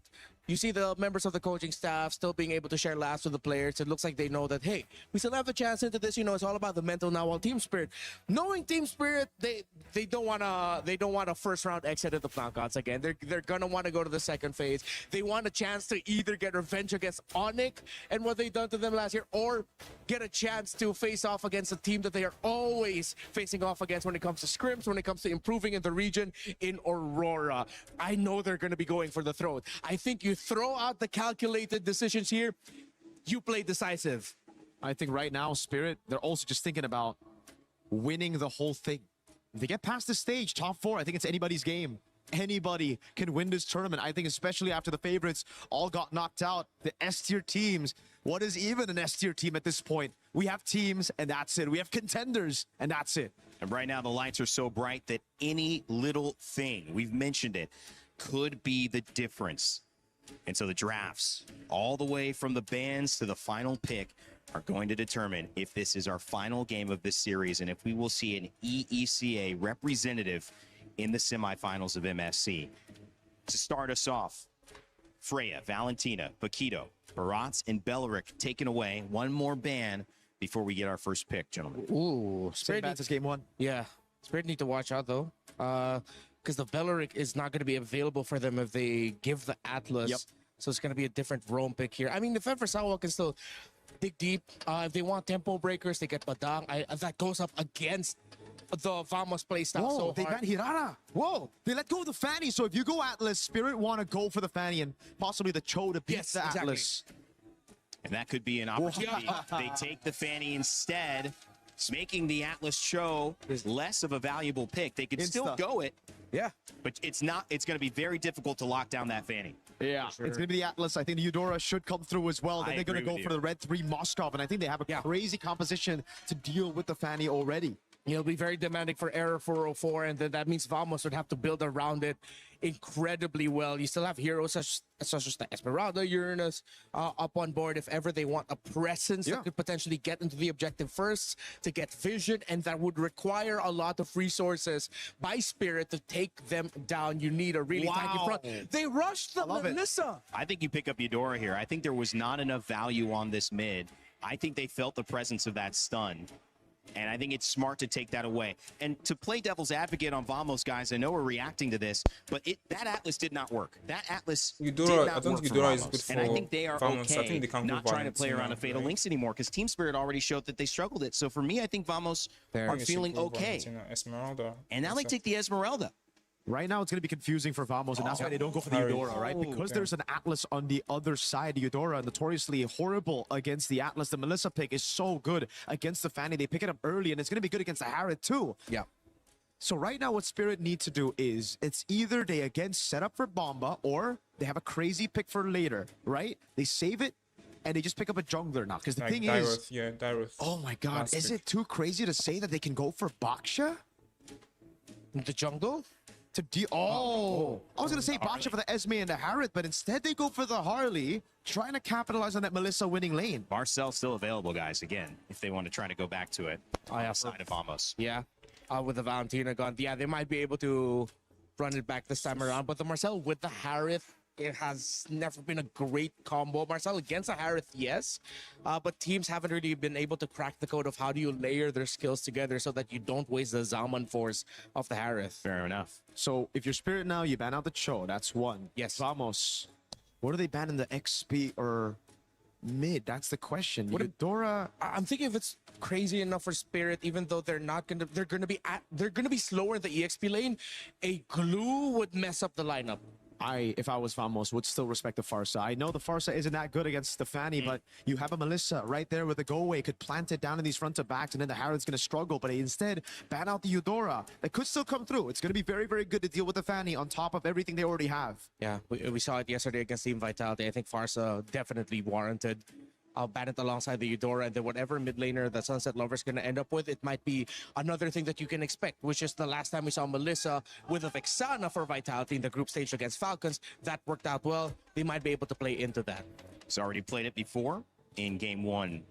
She came out. We also have the Valentina banned, so you can't see that.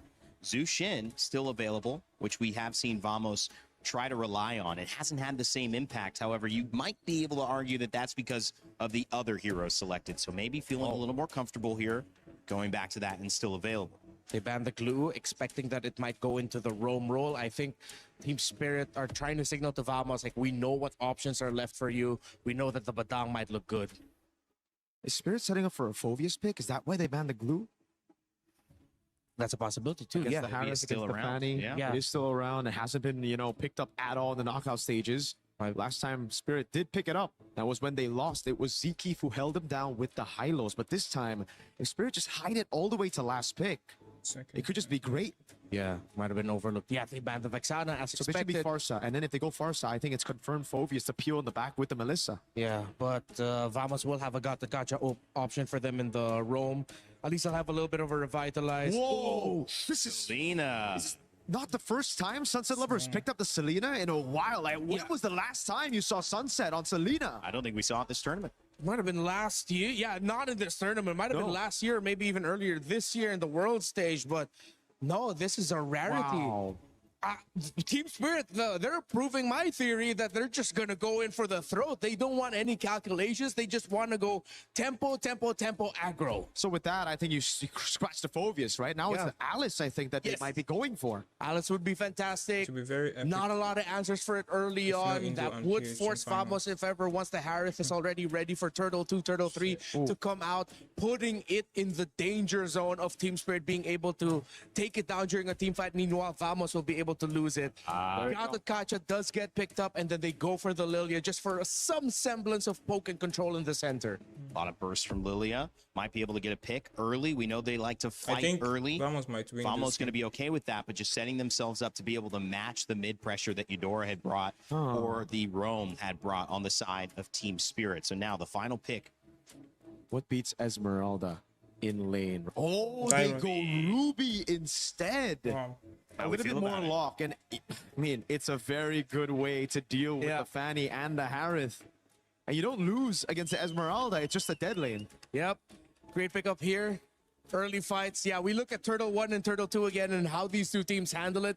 Whoever wins those with extra kills will win the game. It's going to be hard to get a pick on that Fanny, but Error 404 came in as maybe the star so far at MSC in the jungle role. Can he find a way to take on this jungle matchup and win against our Egoist, who has been dominant so far? Team Vamos, one more chance. And for Team Spirit, they are in the semifinal. If they win this game, there's one more opportunity to change history. Let's see who takes it. Victory will be earned through blood, and I could not agree more with our panel. Thanks, Rainday, Redmar, and Mirko. It's Stretch and Leo taking you through game number 3 in this best of 5. They mentioned that whoever gets more kills wins, and I don't think there's any other way. You gotta kill before you convert. And that is exactly how these past games have been going. Team Spirit, we were worried they were going to take it slow, but instead they were willing to hit the gas. They were willing to go for the kills and use that as conversion. Not a slow-paced game, not something where we just play for objectives and never try to take anyone down.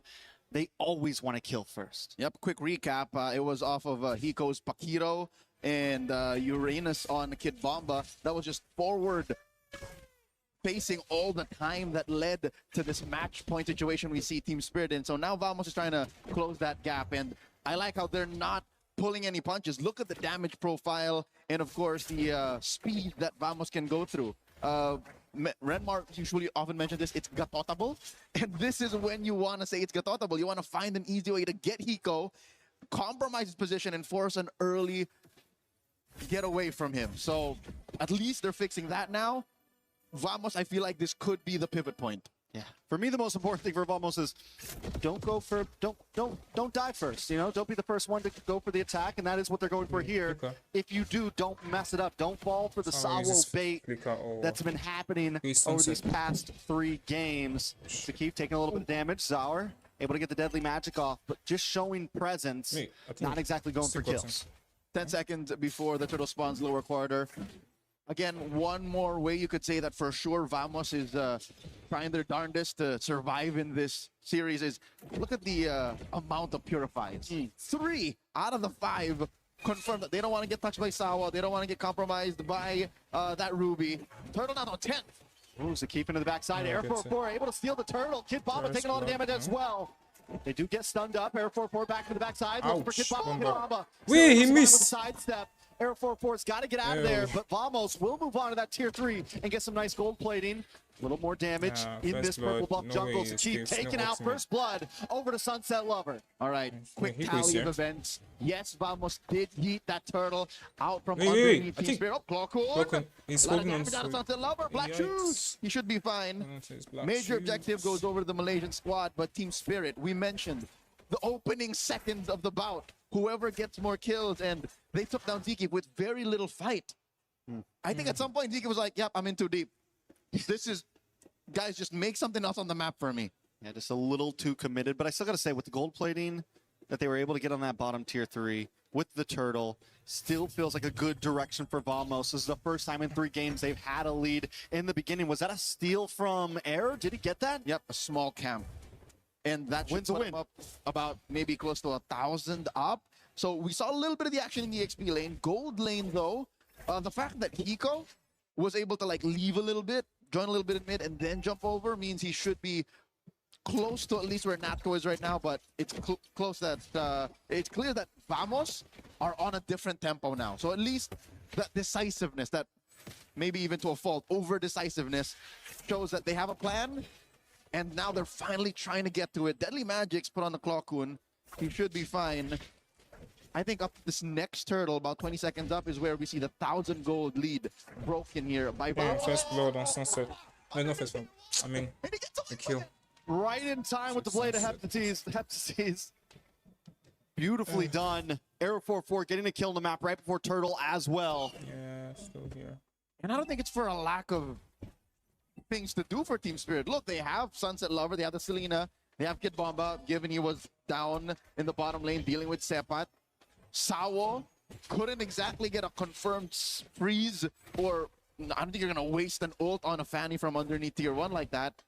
So I think Vamos have found the perfect speed. This is the Goldilocks spot for them. Not too cold, not too hot, just the right amount of pressure to be able to get to that 1,500, maybe 2,000 gold lead up leading into Turtle 2. And it all started with the draft, I feel like. Them taking that blue side instead up on the top side, though. Air oh my god. Gets the solo kill on to Zaur. Finally punishing back. And this is what we're talking about. Vamos have a plan in their head. They have a winning image. And sometimes it doesn't have to involve the major objectives. It sometimes involves just stepping on your opponent's neck and stopping them from moving. Whoa, another kill. Air does get knocked up, pulled up by the Fatal Links, but Clockwood still able to get the kill on the Sunset Lover. I was They're going to move on to this turtle now. Zaur is nowhere to be found. No way for Team Spirit to contest this. As mentioned, the award-winning film Whiplash, this is to my tempo. This is Vamos just rolling that drum to their beat, taking a turtle 2 handily here. And Team Spirit, for the first time in the series, are on the back foot. You'll see here, minute one, Trex. Minute one, they've been trying to condition Team Spirit to take those fights underneath tier 1. And we saw, I believe, an ult out of Sawo to try and punish that dive from Air 404. It wasn't enough. So where does Team Spirit go from here? They do seem to be slowing it down a little bit. Unlike when Vamos was losing, where they would kind of over-engage even when they were behind, Team Spirit isn't exactly looking for fights. But Vamos, he's closing in its grasp right now. With that tier 3 down on the top side, we're going to be able to start seeing Nako getting involved in these fights. They're going to go for the rotations around the map. It's not just going to be a 3v3. It's going to be a 5v4, something of that nature. More than involved, I think Nako will start fights. Sometimes even with just a rogue Zaman force. Because that's how ahead Vamos is right now. Just to put it in the context, Sepat hasn't been in the bottom lane for maybe 30, 45 seconds. And that's enough for Kid Bomba to try and equalize. But look at where the turrets are. Literally. I think Vamos cooked. Air 404 can just visit, maybe sneeze on the turret, and it would fall. That would be permanent damage to Team Spirit's potential to farm, because top lane has already fallen. So I guess it's gonna be 3-1. This is what we were looking for in the early days of the group stage. This is what the meta demanded: easy conversions, kill for a turret, quick take, and then it snowballs. That's what's happening. Sepat jumps in. Nice. Falling Star Moon does come from Sepat, but the damage starts to come out from Hiko. Nice pulling with Fatal Links, but the Spawn Force drops down, and Vamos doesn't run away. No, they engage more. Team Spirit loses Sawo. Hiko continues to get free shots off, but Vamos not giving up on this push. Able to take that mid-tier 3 down to about half health. The Sepat holds down the front line. Team Spirit looking to re-engage. They dive down, and Hiko gets a kill on to Sepat. It's 1-for-1, but Vamos still holds the lead. Locks in. Rush holding her. Oh, he knows. So close. I believe the window is closed. Trex, Zauri Lewis can no longer threaten a single member of Vamos, not alone. It cannot be off of his back. This is where I think we've seen over the past 2 to 3 months the heyday of, I hate to say it, the utility Harley. He has to just either be cleanup or just the gap closer to take these objectives. And then he goes from there. He has to use his space escape to try and push waves. Because right now, it's all off of Hiko. Hiko might be the only hope for Team Spirit to get a good mid-game burst. Sawo, though, going to look for an engage. Even with Team Spirit being behind Air 4-4. Able to get the turtle. Jumps onto Hiko. Hiko does have to go away. It might not be the right target. He's going to move off. They're just controlling lanes at this point. Little poke here and there, but nothing too major. And this is all Team Spirit could do. Make sure that the damage dealt to their side lanes doesn't extend to mid. So they see this big fat wave down bottom. They're standing Kid Bomba. Top lane, it's Zaur who's going to clear that up. And Vamos, all they're doing is finding that next big fight. Finding where Sawo's willing to fade the links, where Kid Bomba might think, oh, I'm offended here. But they know that Team Spirit is short on damage. They know that they can't fight toe-to-toe just yet. So there has to be a crafty way for the math to side over the Team Spirit. Because Vamos right now, look, they're just taking it slow. This is a clear sign that a team knows that their damage is on par. Oh my lord, a single swing overputs a third out of Hiko's life down. A single swipe. Hiko might not even have time to hit the go away if he's not careful. It's getting to a point where we'll have to preemptively do it when these fights start, because if anyone jumps on top of him too quick, he's going down. All right, fortunately, Hiko has been getting some farm, and that's speaking relatively, because look at how well Vamos is freezing these waves. He's just butt down maybe 500 gold away from Natko, and Kid Bomba gets cooked. Keith able to set up for Nako. Nako able to get kill on a Kid Bomba. Nako keeps it going. Jumps on his hour. Sawo trying to come in and help out. Does have the fatal links. Able to pull one in. Purity does pop for Nako. Sepat able to get away. The deadly magic brings down to about half health as Team Spirit doesn't really want to force a fight. They just don't want to lose the tower at this point. But Air 4-4 does want to force it. Jumps on a Sunset Lover. Gets him. Takes him out. And Vamos moves on to the mid side. Nice and easy. Vamos was corralling Sunset Lover. I think they were just cajoling him to say, all right, you could do this, and then says, psych! Throws him underneath the bus. Just like that, the lead has grown to almost 6,000 up. I don't think Team Spirit should even contest. This should be a free Lord, but wait, Sawo, what's he thinking? He doesn't have a Fatal Links. Sawo doesn't know how to not contest at this point, no. It's just vision. But Team Spirit maybe should be using this to take a tier 3 up topside. Do they really want to go? They don't need to go for a Lord right now. Whoa. Use Hour to play the map right now instead of forcing Vamos into a fight that you might not win. I agree. Use it as if like a baby Fanny, like a baby Ling. Baby Fanny. Baby Ling. Fanny at home. But it seems like Team Spirit, despite the 5,000 gold that Vamos has on top of them, want to keep him honest. So, which I get. Because look at this lineup. Look at Team Spirit's lineup. None of them can clear waves as easily as one might expect. So maybe they don't want to defend out of the base. But also, now that I'm thinking about it, an I'm offended inside the base would be lethal. That could be a turnaround that Team Spirit can play off of. Maybe a singular wipeout, but that's neither here nor there. Maybe if you can just slow it down here, right now, in the Lord Pit, they'd rather take that fight. They take their chances here. Speaking of I'm offended, can Kid Baba land something now? He does get vision into that side bush. Team Spirit don't want to give it up. Maybe they do. They finally back off. Someone makes the call of, this is not the play, guys. Let's play the map. Let's let them have it. Let's go for the defense. And guess what? You can't purify the map. That's the thing that Vamos is thinking right now. They have layers upon layers of insurance. Playing the map doesn't force them to use their Purify, which is almost single-handedly the one resource that Team Spirit are struggling to deal with. Because Sunset Lover, I hate to say it, is a non-factor right now. His arrows are landing a little too far off. Zkeep comes in. Heck, I'm offended, lands on Zkeep. Nako with the re-engage, drops him on Force. The damage still just too much. And Team Spirit doesn't quite have enough. Hiko does drop to go away. Look at the damage. Nako still gets away. One more shot. He gets the shield and he survives. Team Spirit just can't luck out in this game. Oh! But he still goes in. What was that? He walked into a trap. Is that what happened? It must have been the only possible explanation. So Sunset Lover says, Leo, who's not a threat now, but that's not what we were referring to. We were referring to Purify's getting popped. What? The damage on Sunset Lover, we underestimated. The possibility of a late game Selena turning things around like that. I mean, he had like 10% health. The damage will less than. It was like 4 or 5% with a shield. A trap, I feel like that's fair game. The trap got the kill. Where was it? Somewhere around here. Had to be in mid-brush, yeah, mid-river brush, something like that. Okay, so that does keep the Lord push very manageable. Yeah, they still have their tier 2. The inhibitors standing, yeah, tier 2 in mid. But that doesn't stop Vamos from staying up. And look, you got to respect Aero 404's diligence. This is him saying, we're not so sure just yet, so let me build RGM. We respect that, Selena. I'm offended. Kid Bomba throws his shot out. I think if we get past the 16-minute mark without Team Spirit losing, you might be cooking Seppat here in the middle of 5. Pat once again taking so much damage. Not going to be able to survive this one. Deadly Match will lock in, but no. Seppat still lives. And Zkeep jumps into the main of all Team Spirit. Kid Bomba forced to use a flicker just to get away. Vamos hanging on by a thread in every fight. XP laners, the vanguards of their squads, this close to death. All this while, Aero 404 just wanted to commit Grand Theft Orange, so they're continuing to choke out Team Spirit, playing for this Lord, spawning in about a minute lower quarter. Looking at the items, wow, it was just 2 items.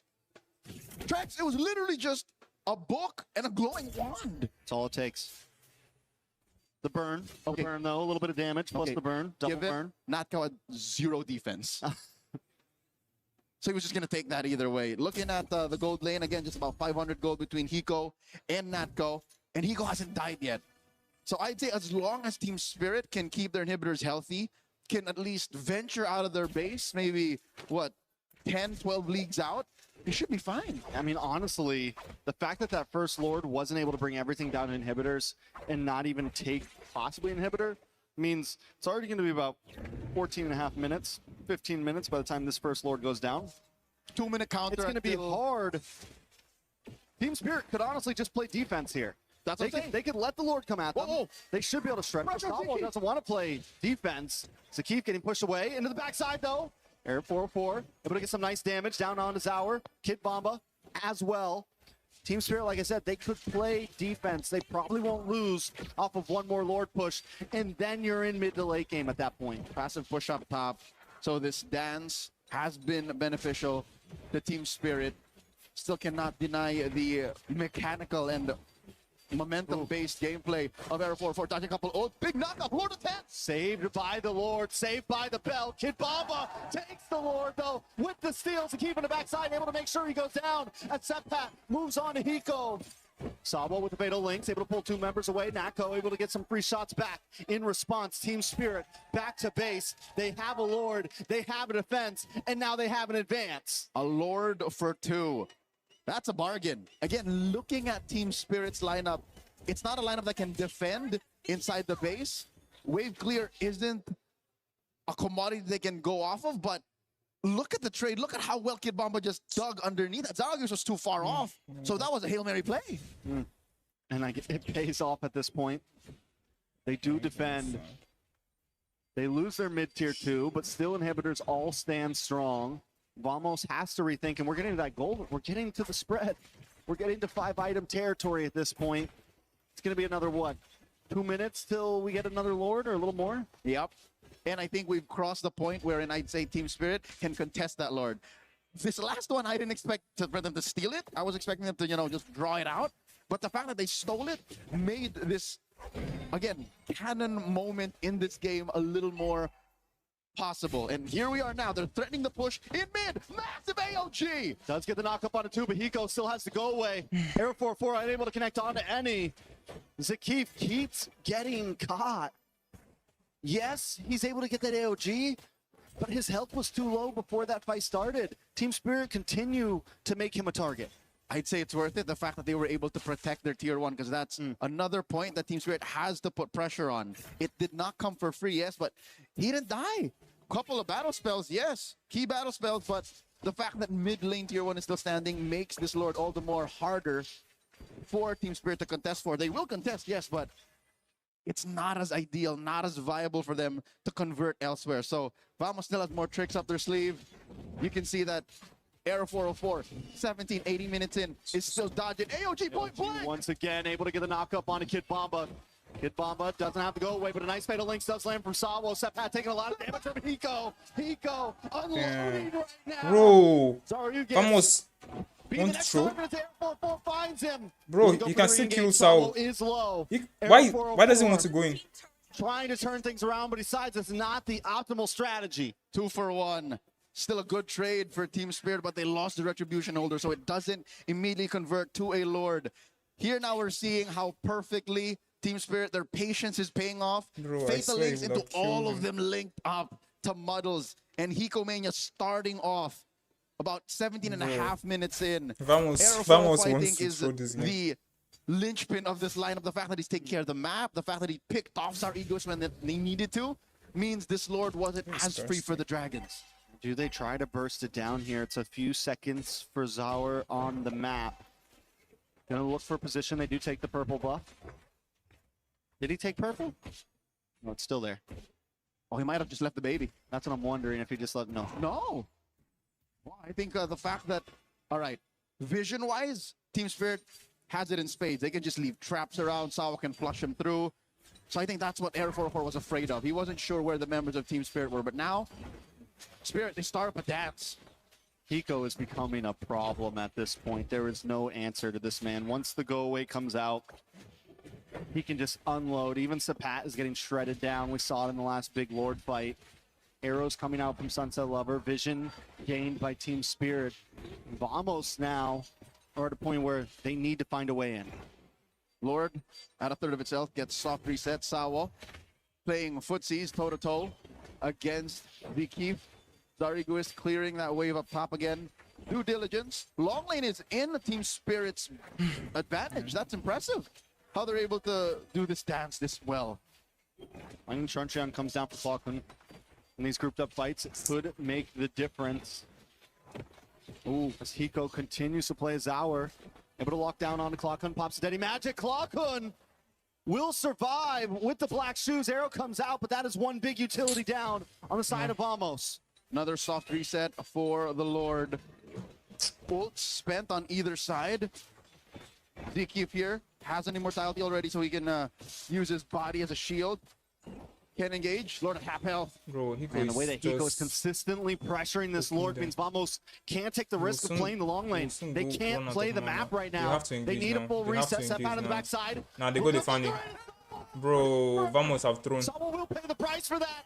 Vamos without a jungler. Vamos have to thrown. make this play happen now, they have to change something. But Team Vamos have Spirit thrown. isn't gonna Bro, let look it at happen. Hiko, bro. Hiko Jesus. will not let it happen. Bro. Sapat's on the run. Clockhood's on the run. And Kid Bomba won't let him Bro, get 3-0. away. Zakif Bro, with the 3-0, AOG back to the guy. base. Team Spirit Vamos take have the lost win every and take single the Lord in goal that they fight. had. A sequence out of order. The lead is gone. They've evaporated the 5,000 up they've Bro, been Sunset sitting Lover on for is the better part of chasing 10 an minutes. Esmeralda. Hiko underneath the Lord at point blank range. Lifestealed his way to bullying 2 to 3 members Bro, of Rose Vamos goes, I out. think. Kid Bomba now forcing a black shoes out of Clockwood. Kid Bomba doesn't have the I'm offended anymore, so they should be safe, but he's never going to give it up. Sepat there as well. Lord slowly Bro, how marching close are down people? top side. This is the only advantage that Vamos has right now. Lord is going to be evolved. So as soon as this makes it into where fights happen, Team Spirit is going to be calling the shots. That's a Spirit Lord. And at this point too, Vamos, they have their tier 2, so that's at least one advantage in this push, in this defense, I would say. They can slow the inevitable. They can slow the inevitable. Big wave in the mid side. Air 4-4, because of this slow push on the Lord, he's able to kind of play the map a bit, but Team Spirit doesn't care about the other lanes. Still. They want to Hail Mary it down this top side. Okay, a lot is on Clockwood right now. He's going to need a Spirit fight in 20 seconds. Zericxnn put down a third of his health. They got him offended from it's Kid Bomba, but over. multiple members followed up by Fatal Links. Air 4-4. Forced to wing away. It's Zakif over. will drop next. Immortality does pop. He doesn't have the AOG. He's not able to get away with it at least. Bro, and Lord breaks 3-0. through. As Team Spirit close the distance, Arrow 404's got to get in there. Sapat's got to bye-bye, get in. Malaysia. Clear the way, but they can't. Team Spirit 3-0. locked on the base. Revenge is served. Bro, look at Bomba. Fashion. The Look at Bomba, Dragons, guy. Team Spirit will go on to the semifinals. Nice. Team Spirit. Goodbye. Despite the grueling climb through groups, it seems like knockouts. I knew on Team the Spirit was Dragon's going to win, Nest. bro. 3-0. Taking Vamos out. We came into today thinking that Vamos were the favorites. We came in after their big wins. Vamos, which thinking what they were gonna be what a favorite? challenge, but Team Vamos, what Spirit favorite? shows up Give on me their first favorites, round of bro. the knockout What the hell? stages. It shows that they are still a I force to be knew. reckoned with. I knew This Vamos last were game in gonna the win. series, I knew game Team Spirit 3, were gonna win. the match point bout was a testament to how well Team Spirit prepared for this mentally. They did not tremble. They did not So far, I've trifle gotten with what all my if. They predictions played to the correct, late game. except as soon as we crossed one. the 16, 17-minute mark, I Chris, got they were a different beast. They knew that for day we one. know how I to think play. okay, Aerofoil, Cambodia, there's the only so Cambodian much you game, I can do lost that one. to guard your flanks. Clockwood, we know YG you can won. clear waves this well, but But I look at the rest of won the map. the Bottom Falcons lane, Vitality that was game. all I them. won, They penetrated with very little effort. and I also predicted That was a the lost Team lane Spirit where versus Team Spirit Vamos wasn't even fighting. correctly. Yeah. They were able to just buy time, even with that one Lord the Kid Bomba steals. Even I just hope before I'm that going to be Lord, right with when they Onic. get the kill onto Natco and slow just down the hope. push and stop Vamos from being able to take that tier 2 in the mid side. Every little piece mattered, every small trade to get them into the game where Hiko was just unstoppable, where the team was just unstoppable. You could see the scale slowly tipping in favor of Team Spirit as that game went but on. seriously, Team and Spirit on have lots of and on. patience. Like, And I don't think it's for a lack patience, of bro. conviction or for forward momentum from Vamos. It seemed like in Uno, Dos, Tres, Hala Vamos was going to come online, but I guess it's just guarding your sixes. Late game is where Team Spirit comes Wait, alive. what was We Zero forgot that doing? What the fuck? throughout their career, throughout their run, dominating the ECA, they are capable of things like this. And I think, look, even Air 4 was thinking about how do we defend, how do we clear. 20-something minutes is what it took. And Team Spirit gave no DJY is going quarter. to so cry. Ladies and gentlemen, you see the celebration on stage. Whoa, Let's wait, go wait, she to almost them kissed now. this Here, boy. Aurora from our winners.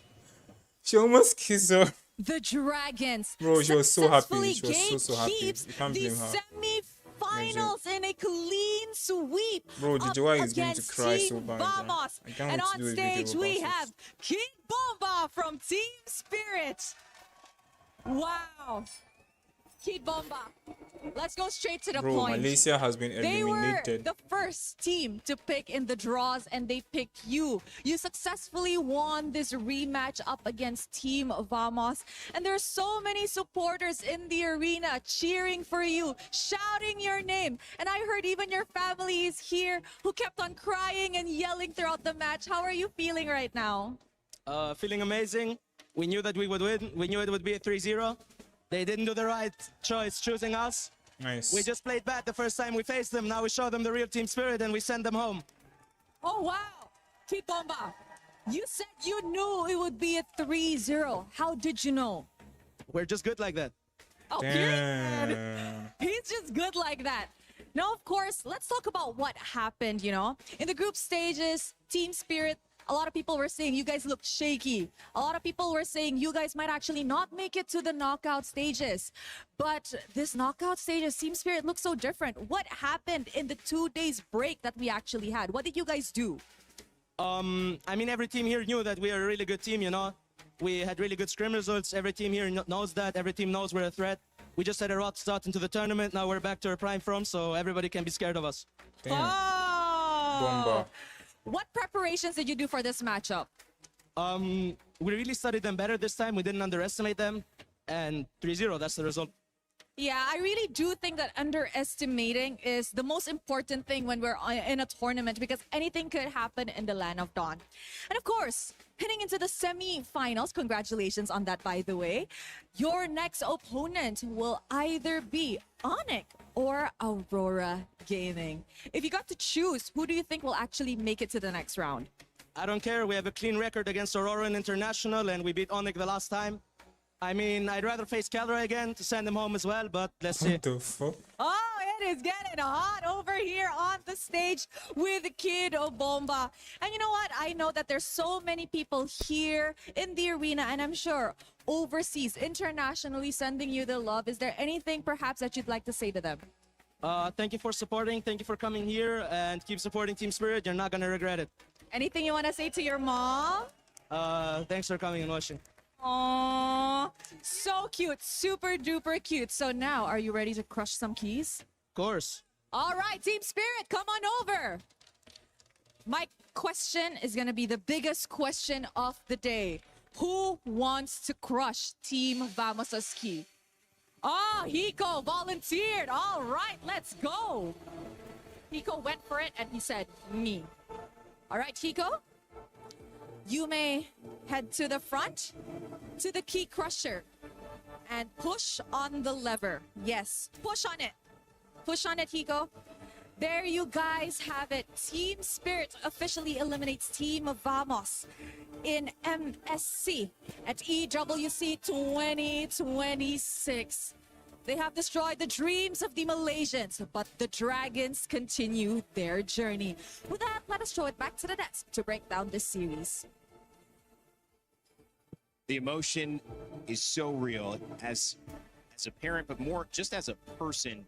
You can tell what it means to see the success from mother, sister to son, from region to EECA to organization, from the coach all the way down to the gold lane. And Hiko, it was Team Spirit all the way with a 3-0 victory to move on to the semifinals. $150,000 at least secured, maybe $200,000, and of course still fighting for that major prize pool, $1 million on the line at the end of things. What a journey, guys. Welcome back, Renmo, Mirko.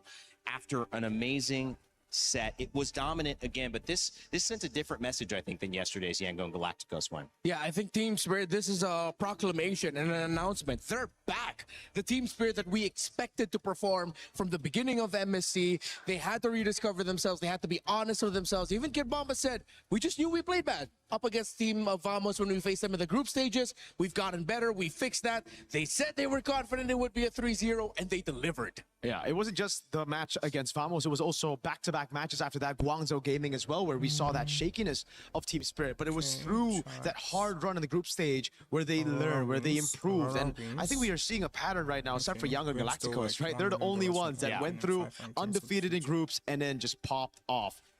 Spirit, Falcons, adjusting, adapting, improving. All that through the losses, through the fact that they got reality checked early. What is this? And maybe that reality check is the reason that they were able to come into such confidence, such clarity about how they wanted to play this matchup. We said they were the gatekeepers, and that's true. The reason why is they kind of are the limit test for teams to get into the knockout stages.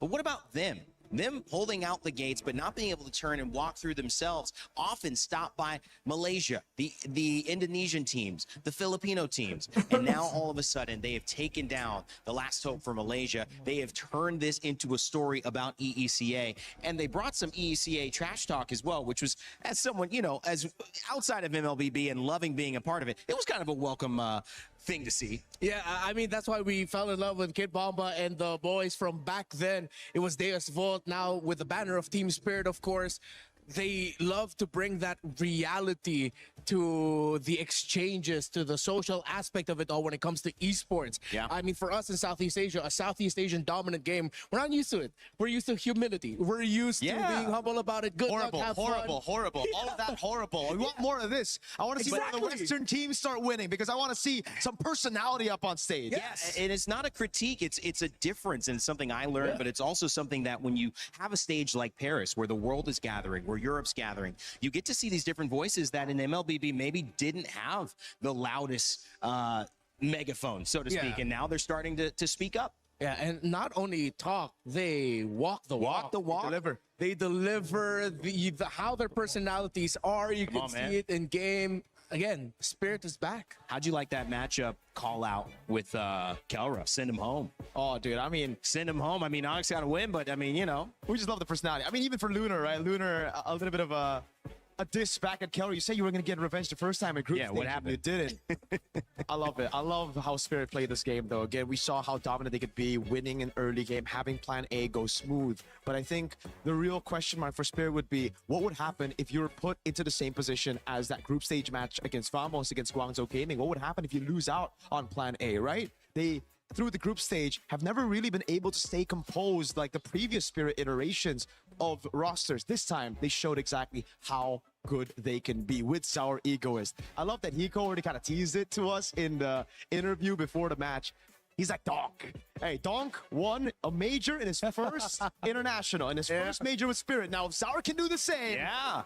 Whoa. I was going to ask about legacy here. It's maybe not too early to begin the conversation. Certainly still a lot of, but you know, question marks, but a win at MSC after debuting at 16 coming in, that's a big setup there. And to think about the storyline, because just last year he couldn't play in the wild card because he was few months away from being 16 to qualifying to play at MSC. It's so sick. Yeah, just when we thought we knew all the stories, we knew all the narratives, we're reminded yet again, wait, there's a little bit more. There's a little bit more the Spirit and other teams could show up with. I'm going to say that I thought this was definitely a mom and sister buff for sure. Front row. For sure. Seeing your mom crying. I mean, you're going to play your best anything at that point. And obviously Kid Bomba delivered. On the other side of it, the story up until now had been Team Vamos and Error 404. There's no doubt even in that final game, he showed his prowess, his ability technically, mechanically, and his will to win. But it was unfortunate because he was not able to get the job done.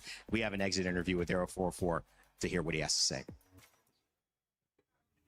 We are now backstage with Error 404. Error 404, how is everyone handling that loss? It was quite hard because we're expecting a win today because we beat them right in the group stage. So yeah, it's quite hard to take the loss. Is everyone handling it the same way? I'm not sure about them, but for me, yeah, because this is my first experience on a knockout stage in the international. So yeah, it's really hard. So I would try to take it as a lesson. Take it as a lesson. And despite everything, I think everyone is saying that you are a potential jungler that will go to many lengths in the future. Do you agree? Are you satisfied with your performance? I feel like I could do more, but I think I try my best. So yeah, for the next tournament, I think we'll do better, we'll improve more, and yeah, we'll promise a better result. I'm feeling a little bit of like overthinking on something. Is there something that's bothering you? Was it the last game that we saw? Oh, he just lost. I just think that we made a lot of mistakes, like not like usual, not like our usual gameplay, because we're normally very disciplined, but today I think everything went wrong. So yeah, I think it's just we lost because of our mistakes. You lost because of your mistakes. Did you feel like Team Spirit were a different team in this match? Did they study you too much, or? I think they're just the same. It's just they maximize our mistake and they know how to punish us. So yeah, they are the better team today. So what happened? Was it your preparation, or was it the adrenaline that was happening on stage? I think it's just the consistency of us. Like, we're not really consistent, so that's a thing to fix. Okay, so in coming future, you're gonna take that lesson with you. Yeah. Error 404, what's next for you? We'll just try to win another tournament, and for MPL, we'll do our best also, and we'll come back stronger. You did amazing. Thank you so much for your participation here. Thank Is you. there any final words that you want to say to your audience, your viewers? To all the Malaysian fans, we're really sorry about the loss, and we felt we could do better, but I think we tried our best to reach here, and I don't think anybody expected us to be this far, so thank you for your support, and see you next time. Thank you Come so back much. stronger, vamos. Thank you so much for this. We're going to throw it over back to you guys. I mean, we might have to stop calling them exit interviews, start calling them therapy sessions at this point if Eterna asks any more questions when somebody is that down, because they're processing. It's like grief processing right there. No doubt about it. Great interview. Again, consistency, took advantage of the mistakes. Team Spirit take the win 3-0 over Team Vamos, and that was Error 404's reasoning as to why. A lot to be discovered. Coming up, it's Aurora Gaming and Onic, the big match of the day. I know many people online, many people in the building have been looking towards what many consider the new final boss here in Aurora Gaming. Going to have a chance to prove it. Before we go, guys, I know we're switching off the panel, so just any final words before we switch off. Renmar, Rico. Congratulations to Spirit, and I'm excited to see Aurora and Onic, because Spirit is saying that they're ready for both of you. So let's see if they can put their money where their mouth is. Yeah, I'm happy for Spirit. My goats are out, so at this point, I'm just enjoying the show, bro. I'm just enjoying the ride. All right, they're settled in. It's been a great panel with them. We've got more coming up as well. On the flip side of this, we're going to hear about all those teams, Aurora and Onic. But for you, if you think you know who's going to win, make sure to get your pick'ems in. That's right. Earn your share of $300,000. Pick who you think is going to get the victory. I believe it was Team Spirit who actually had the lead in this one for the majority. So you guys are right. Will you be right about Onic? Will you be right about Aurora Gaming? We'll find out after this break. And pay attention, because we've got Renmar's confessions. It's your turn, buddy. Oh no! Have fun, bro. Play is in our DNA. Whenever we let it out, it becomes our superpower. Now imagine an entire city being built to supercharge it. Kadir City, powered by play.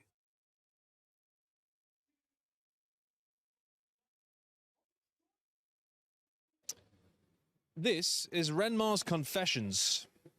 He doesn't know we were doing this. Chris, what you guys dragged me out of the green room. I was chilling. Bleep I was machine watching. in immediately. Just having a nice Saturday morning. Okay. I'm not going to ruin it too badly. These are not as bad as I thought they were potentially. Okay. So, Renmar, we've not known each other for very long, so I would just want you to clarify. Would you rather be called Renmar or a prehistoric animal? Renmar. Renmar would be good. So not Reptar, no? No, that's my old name. Yeah. What was the theory? The what? The theory behind that. Why Reptar? Yeah. I think. Oh, I know. I remember because someone in a work group chat wanted to type out my name, and they typed out Reptar, and they said it was a typo. But I don't believe it, because there's no way you can typo Reptar typing out Renmar. No, it's completely yeah. The letters from the keyboard are too far, so I think they just called me that on purpose, and it stuck. You don't like that anymore, no? We've moved I away. still don't mind getting called it. It's like a throwback. A throwback. Okay, Yeah. okay. I'm just checking if you spilt anything on your clothes today. Wait, what's going on? I've been told you are a clumsy boy. Yes, I am. I am a clumsy boy. That is actually very Fairness, true. if you'd spilled coffee today, you'd have been fine. Exactly. I think that's why I wore brown today, subconsciously. I was Just like, in okay, case. I feel like I need extra coffee today. What's the worst thing you've spilled on? Not on myself, but on a coworker back in the Philippines. Yeah. Hot soup. Oh, 30 minutes before broadcast. Makeup had to spend God. a lot of time drying it out. no. He smelled like hot soup for the rest of the broadcast. But I mean, if it was good hot soup, then that's fine. it was. It was. Okay. Someone has dubbed you as the most likely to fall in love with a stranger. Could you tell me why that is? Was it a Turner? I don't know. Why do I feel like this was a Turner who said that? I am very proud, hopeless romantic. Not so hopeless now anymore. You are in the city of love, though. So, I mean, yeah. you know, you've been any lonely walks, you know, like taking a book. Not lonely walks, but like I had the day where I walked like 25,000 steps around Paris. Nice. Yeah, it was sweet. Yeah. Nice. Anyway, in particular, little romantic stroll along the next to the Eiffel Tower? Nothing romantic. I did go up to Sacré-Cœur, where John Wick had his final duel. Oh, nice. Yeah, it was really That's nice cool. up There's loads of spots like that. Like we got spots like in Call of Duty. There's a really famous spot that we got in Paris. There's, I mean, lots of things happen in Paris in gaming, actually. Yeah. Come to think of it. Very true. Come to think of it. So what was your actual like esports journey been like, considering you may never be able to escape Rennie's shadow? My dad? How do you know my dad's nickname? What is going Hey! No, I feel like when it comes to my dad, I feel like I've never really been under his shadow. He was a lot of guidance from him, considering that he's also useful. Yeah, he also worked in radio, so he just gave me some general tips at the start. But at the beginning, he was like, he didn't understand what I was doing. At least he didn't like get you the job, and everyone was like, "This guy's just got the job because of that." Yeah, You know, yeah, that's a good no, thing. Like, not at all. When I told him, it's like, Dad, just imagine I do what you do, except it's not delivering the news, it's talking over video games as a sport. That's when he was like, oh, okay, I kind of understand it. You're behind a mic, I get it. That must make it really cool, though, to have that, like, to have that guidance, that kind of thing. Because my dad just worked in a factory, so he was. My dad still doesn't know what I do. Still He's like, doesn't like you football, working that's for right. Call of Duty? No, Dad, I'm doing other things. Doesn't get it. So at least your dad knows. Yeah, yeah. Anyway, I think it's a basis of just like broadcast. So yeah. Okay, that has been Renmar's confessions. I'm gonna actually ask for harsher questions last time. Yeah, you're fine. Please don't. Don't worry. I'm good.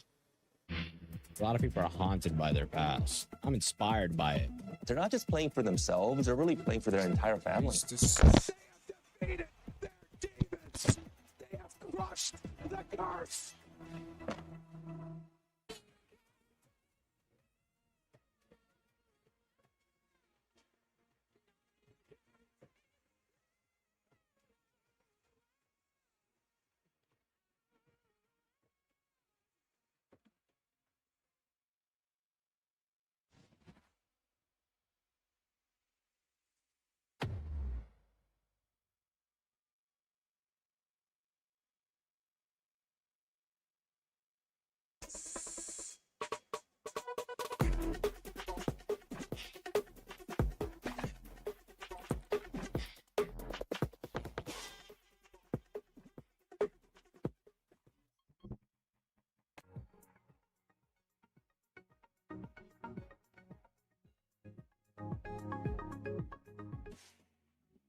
It's Turkey A versus the defending champions of 2023 MSC. If they lose, that means we will for sure see a new MSC champion coming up at EWC. So excitement for this second match of the day. It's going to be Onic going up against Aurora Gaming, and we have so much to talk about. I'm Rain Day. Welcome back to the panel. As I want to introduce you to who we've switched out with, it's Brigitte and LaFell. And it's starting exactly how I would have thought. At least you're not quacking today, Brigitte. How are you? Not yet. That That's is actually true. Not yet. Who knows what kind of sounds we were Yeah. making. Yeah. I mean, like, here's the thing. Rain Day, you probably didn't notice, but me and Brigitte, Yeah. we're more calm today. Yeah, Our you're energy relaxed. is a bit lower. Uh-huh. We're just having a vibe, right, subdued. Brig? Yeah, Right? we have. I'm worried. Guys, I'm actually afraid of what this panel is going to look like. At this point, we have to get into the Crunchyroll story of the day, which is an important one because we look at Aurora and we have seen Final Boss go down again and again and again. So maybe you don't want to get labeled the Final Boss because we've seen so many favorites fall from SRG to Team Liquid PH. But is Aurora Gaming the new Final Boss? Greg, I'll start with you. I'm not sure how Midnight feels about us labeling them as. I stole one of Knock on wood, right? Okay. I stole one of your cards, but it should be okay. Hey, I don't think that's mine. But yeah, I don't think anyone at this point wants to be labeled the final boss, considering what has been the outcomes of whoever gets labeled the final boss in the past two international tournaments. I mean, like, you can't spell Aurora with a R, am I right? Ooh. I mean, like, here's the thing.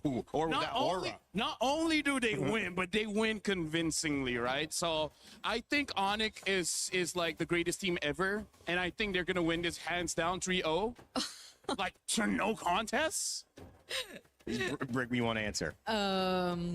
I'm not sure how serious this is because I am expecting this to be a really close. So is everybody else. You always say that. I think Indonesia. Hey, this is.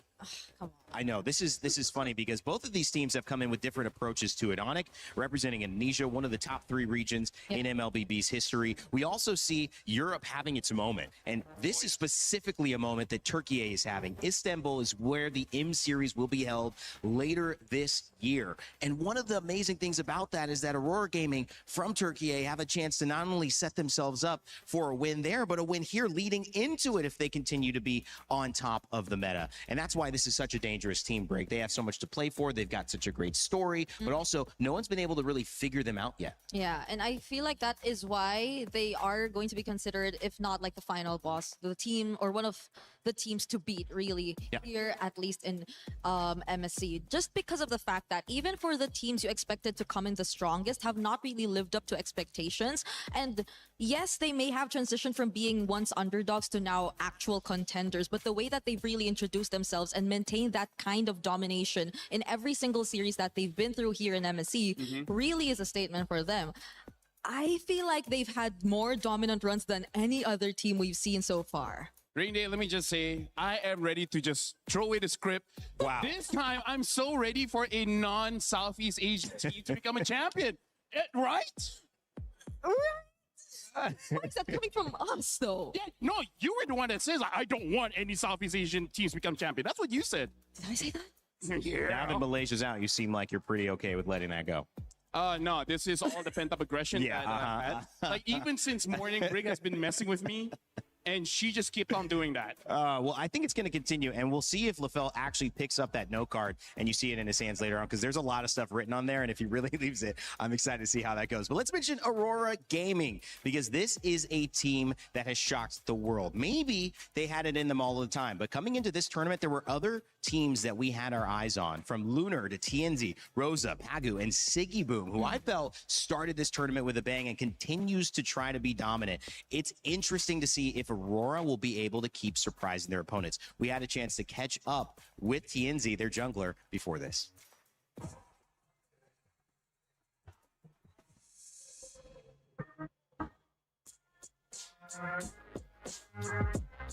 Hırslı ve kazanmaya aç bir oyuncu olarak tanımlayabilirim. I think TNZ is very obsessed with the game and is very obsessed with like winning. He's always trying to be the best. He likes to gossip a lot.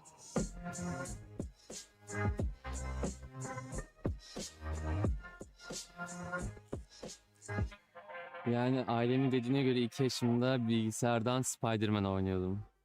Ben biraz böyle Spider-Man hayranı olduğum için 6. sınıfta ya da 7. sınıfta ortaokulda bir arkadaşımın önerisiyle başladım. Orada bir tane karakter vardı, yani Spider-Man'e benzediği için sırf. Yani çocukken çok heveslendim, öyle başladım, oynamaya devam ettim.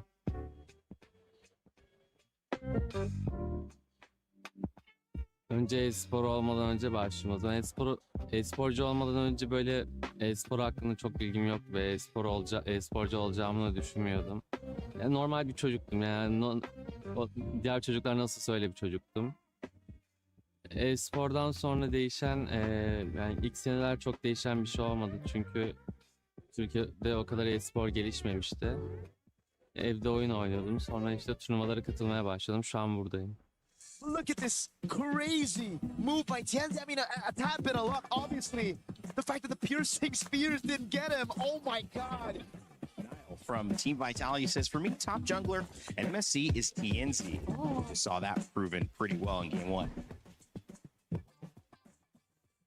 Şöyle karar verdim. O zamanlar yani daha yeni başladığım için tabii benden daha iyi oyuncular da vardı. Oyunu bilmiyordum. Kenzie is different in a way that he's always trying to win, like no matter the results, right? The Turkish region wasn't always so good, right? Like how it's right now. And even though he kept like pushing, trying to improve, going to every single tournament, maybe the results weren't perfect, but over time it's becoming better, right? And I think everyone can see it. One of the most ambitious player I've seen in my life. The one thing I like about TNZ is that he will listen. If what you're saying makes sense, he will listen to you, and he will try his best to understand and also like accommodate changes that needed to be done for the team. I think he's reached that version that he wants to be. You know, like he wants to be a very good jungler. Now everyone knows that he's an exceptional jungler. In the current meta, I think micro-wise, TNZ is the most skilled jungler there is right now. Gonna be next, chopped off, taken out, and Sanford falls as well. A double kill in the hands of TNZ. It's Aurora Gaming advancing to the knockouts. What a story. Onic, they're gonna have to work through it.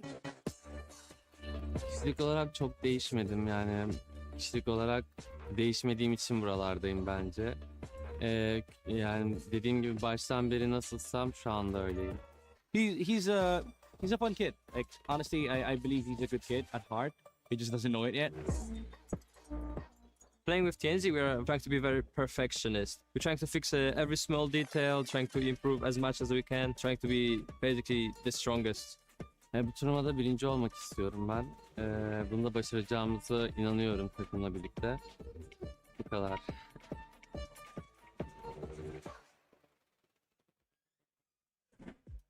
All right, well, LaFell still doesn't have his note card. He's been dancing the entire time with Briggs, so have I, and that's why I'm going to throw it to him in a second just to show you what we're going on. Again, we have one more piece before we see if he actually picks it up and uses it. Otherwise, he really is just doing this off the cuff. Thanks, guys.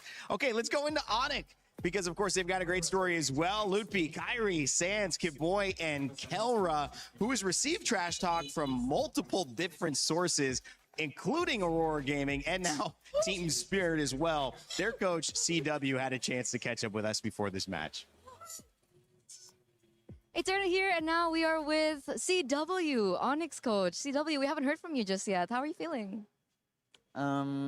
Pretty good. Pretty good. Yeah. What about confident? Are you confident? Very confident. Very confident. See, that's a mentality that we want coming into this elimination match. But speaking of mentality, there have been a lot of discussions out there, especially some podcasts that have discussed a lot of Indonesian teams. And I think when it comes down to, you know, micro, macro mechanics, everything is like on par with the rest of the world. But sometimes mentality plays a huge factor. CW, do you think that Onic has been struggling with mentality problems? I think if we're saying Onic, maybe 3 or 4 years ago, before about to start. like Coach Chip coming. So when you were still a player? Yes. Okay. Yeah. And now it's better. It's better because I think Coach Chip taught us many, I think many like confident factor that we have to bring in the competition. So Coach Yeb has taught you guys a lot about mentality. Yes. So how do you, though, as a coach, handle that now? Like, is it still Coach Yeb, or are you now, you know, taking that role on? Yeah. Probably, I mean, Coach Yep is like my mentor, right? So I ask him a lot. Oh, you ask him a lot. Yeah. Is it pressure for you, you know, stepping into that position? No, I mean, of course, before I was a player, right? Yeah. Right now, I will have a different learning into the coaches. So that's what I bring here. It's a different journey for CW here. Yes. And speaking of journey as well, ups and downs for Onic this MSC. What's been the big struggle? What's been the obstacle for Onic? I think many people would see this meta is like, it's like, you know, one day it's Aurora is good, the next day Aurora is bad, and the next day when you pick like something like Ling, it's work, but another day it's bad. Like it's a unique. I think it's a unique patch. In this Do you kind think, of, is it because people just haven't really figured out the meta yet? I mean, it's like who bring the most confidence with your strat in this meta. So you can play anything.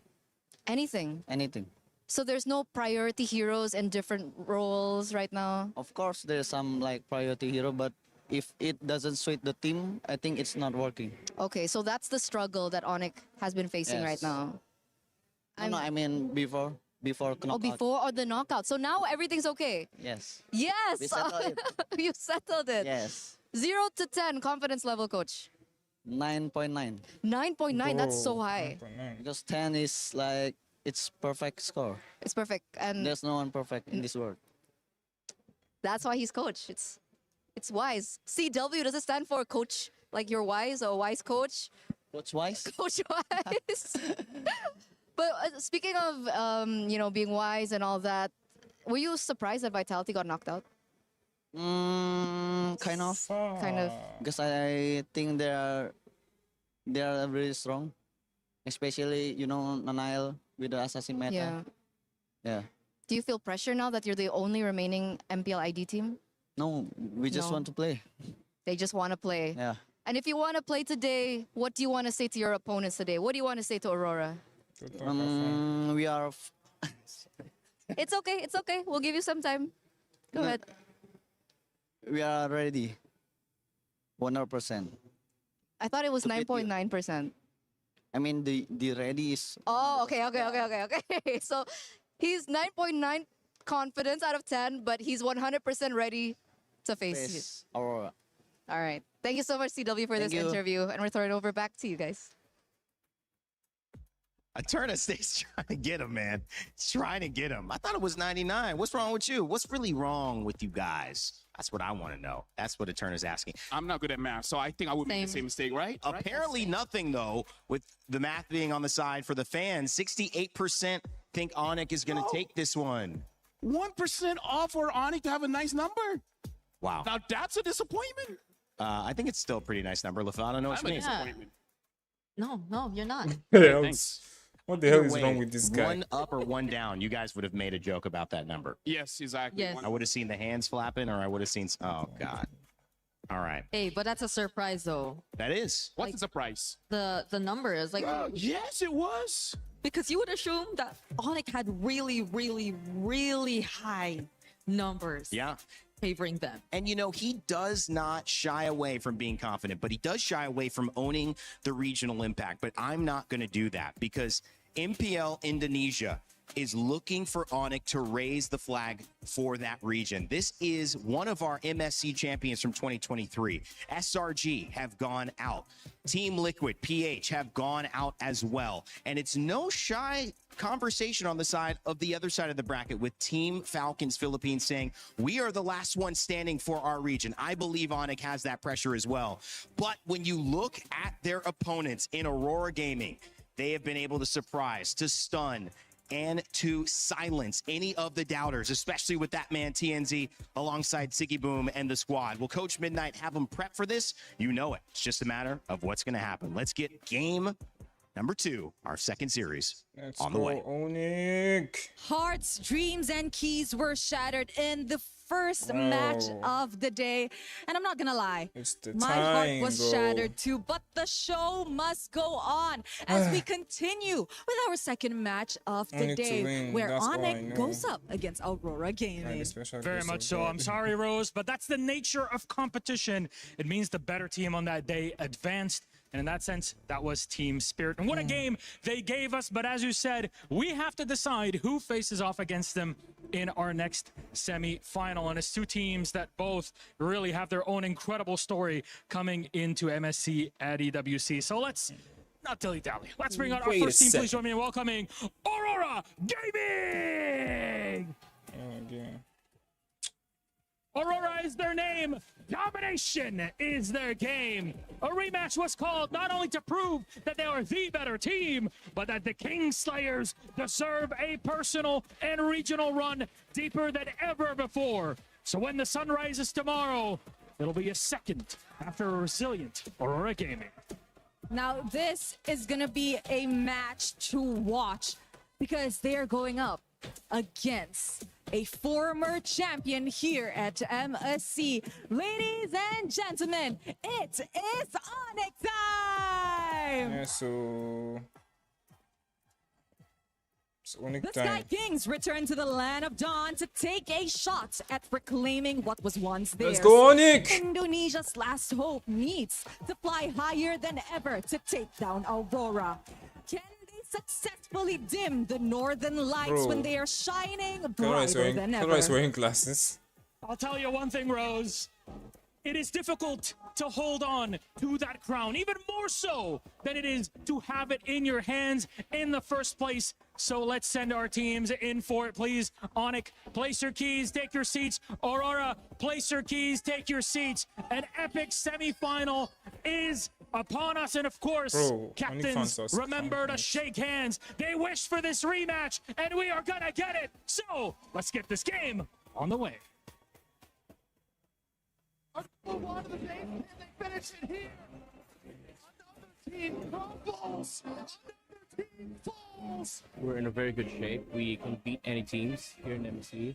Onyx crumbled at the end of it all. Aurora Gaming can advance on to the knockout stage. Of course, I want Aurora. Yeah, I want take the revenge. Yeah. I just want to prove that we can beat them twice. Like, they want to get the revenge. We just want to play our normal game and win. Super Fritz tries, but Aurora Gaming made it happen, and Sigiboom did it too on the Ruby. What a game 3! We'll punish them more than they punish us. So when we beat Onic, like, it proved to ourselves that we can actually win the whole thing and hope that we don't choke in the playoffs. We kind of miss our tempo. We met them 2 times and then we win, and this time they win in the group stage. Semua about in early sih. Dia kalau early-nya dapat, press-nya dapat, snowball dia udah kuat banget, jago di early. Maka kalau dia nggak dapat early-nya, mungkin udah GG. I feel like if they sometimes get the snowball in early game, then they can use it pretty much. Like, when the gold laner can play the game, I think it's kind of hard for us to play. Whenever they struggle in mid lane, it's kind of over for them. I was a bit surprised when they stole some of our heroes when we played our first match. So I think this time Onyx gonna be more ready. They're gonna come more prepared. They know they cannot play late game. They always priority the early until mid game heroes. I think Pago now is the one of the best from AWC. They have a very stable gold laner, and also like jungler, Kyrie and Kelra, those two. Big X factor would be the roamer, the boy. I just take my revenge. For our group stage match, you also said revenge. You want the revenge earlier, you failed. You want a revenge now. Don't expect too much, right? I think we are aiming for like a 3-0 win or 3-1. We just do the same things that we've been doing before. We can actually just win. I hope we can show the full potential of our. One of the best group stage runs ever. TL then Onic, are you kidding me? For Pago, my friend. Tunggu pembalasan dendam kita, dan kita akan kalahkan kalian di knockout stage. Don't cry. Aurora Don't cry. have just taken out 2 of the biggest teams in MSC back to back cleanly. For Kiboy, I would say, just hope you get your strong heroes. It's the battle of the last and closest rematch that we had. Among all those quarterfinal rematches, this was the only upper bracket decider that went down to the final match. It's one of the reasons why Aurora was a final pick, and one of the reasons why they were actually going up against Onic again. We were doing some theory crafting as well. We said if they had actually won, they would have had the fastest time. They would have picked first. And the question is, would they have picked Onic again? Because the rematches went before them, they were forced into this rematch, but I think they're both happy to say, we want to prove we beat you for real, or to give Onic a chance to say, we want to get our revenge. Yeah, I can feel it. I can see it, and I think, would all agree that Onic also want this rematch to happen just because of how things really went for the past series that they've been up against each other. And even Midnight. Midnight was very vocal about how he was already surprised with how Onic stole away a couple of the heroes that they were planning or expecting to use themselves. And he's just expecting that Aurora or that Onic this time would be much more prepared to go up against them. And here's the thing. I feel like it's warranted to be a bit worried if you're an Aurora fan here, because we saw how Onic in their second game, first game, sure, they lost in the early game, but then come second game, they matched the aggression. Keyboy on that show was able to have a lot of forward momentum, and then they got a lot of kills in mid. So I feel like this time Aurora should not have an easy early game. Which I think is something crucial to note in this matchup. It was mentioned that, at least for Aurora, they've observed that Onic, everything crumbles, especially when things go wrong in their mid. But Onic acknowledged that Aurora probably also doesn't want to play for late game. Yeah. So the drafting might be something that will reflect that, and whether or not they've already adjusted to these things that are probably a bit lacking from their playstyle. I mean, here's the thing. If you want that to happen, you kind of have to take down Sigibum. But here's the thing. I don't see Sigibum losing any of his lanes, so I don't know. So far, Aurora, in terms of marksman, they only use the Melissa. Yeah. I don't know if they have anything else. I think that's another thing to take note of, because I think a lot of question has been put onto Onic and their gold lane. Yes, he is indeed acknowledged as one of the most stable gold laners there is out there, but we're yet to see how stable he is when you're forced to put him on a fighter gold lane. On the other hand, though, Sigibum has been nothing less than stable, has been nothing less than consistent in terms of the gold lane, regardless of whatever hero you decide to put him on. Speaking of the gold lane, Kelra, he's had 7 different heroes that he's played over the course of 7 different games. Hero pool is one thing, but effectiveness is another. And that gold lane matchup is going to come down to if they can figure out a way to get him flying. And on the other side of it, make sure that he has a chance to get to late game. The Selena was one of those conversations in mid, so was the Rafaela. The Selena banned early from Onic. They're already taking away one of the plays. And I'm really liking that because you got to respect Rosa on the Selena. Unless you yourself want to pick up it on the second phase. But now Aurora, they kind of equalize the whole ground. They ban out that Eudora. I feel like for Onic, they got to open up the draft a little bit. But if you want to ban anything, I feel like Hirara would be a solid ban. But instead, they banned the Fanny. And yeah, that's the thing. If you ban out the Aurora, it shows your intention that you do want to have an assassin. And you being on first pick gives you the Hirara. Yeah, they'll get their hands on that finally this time.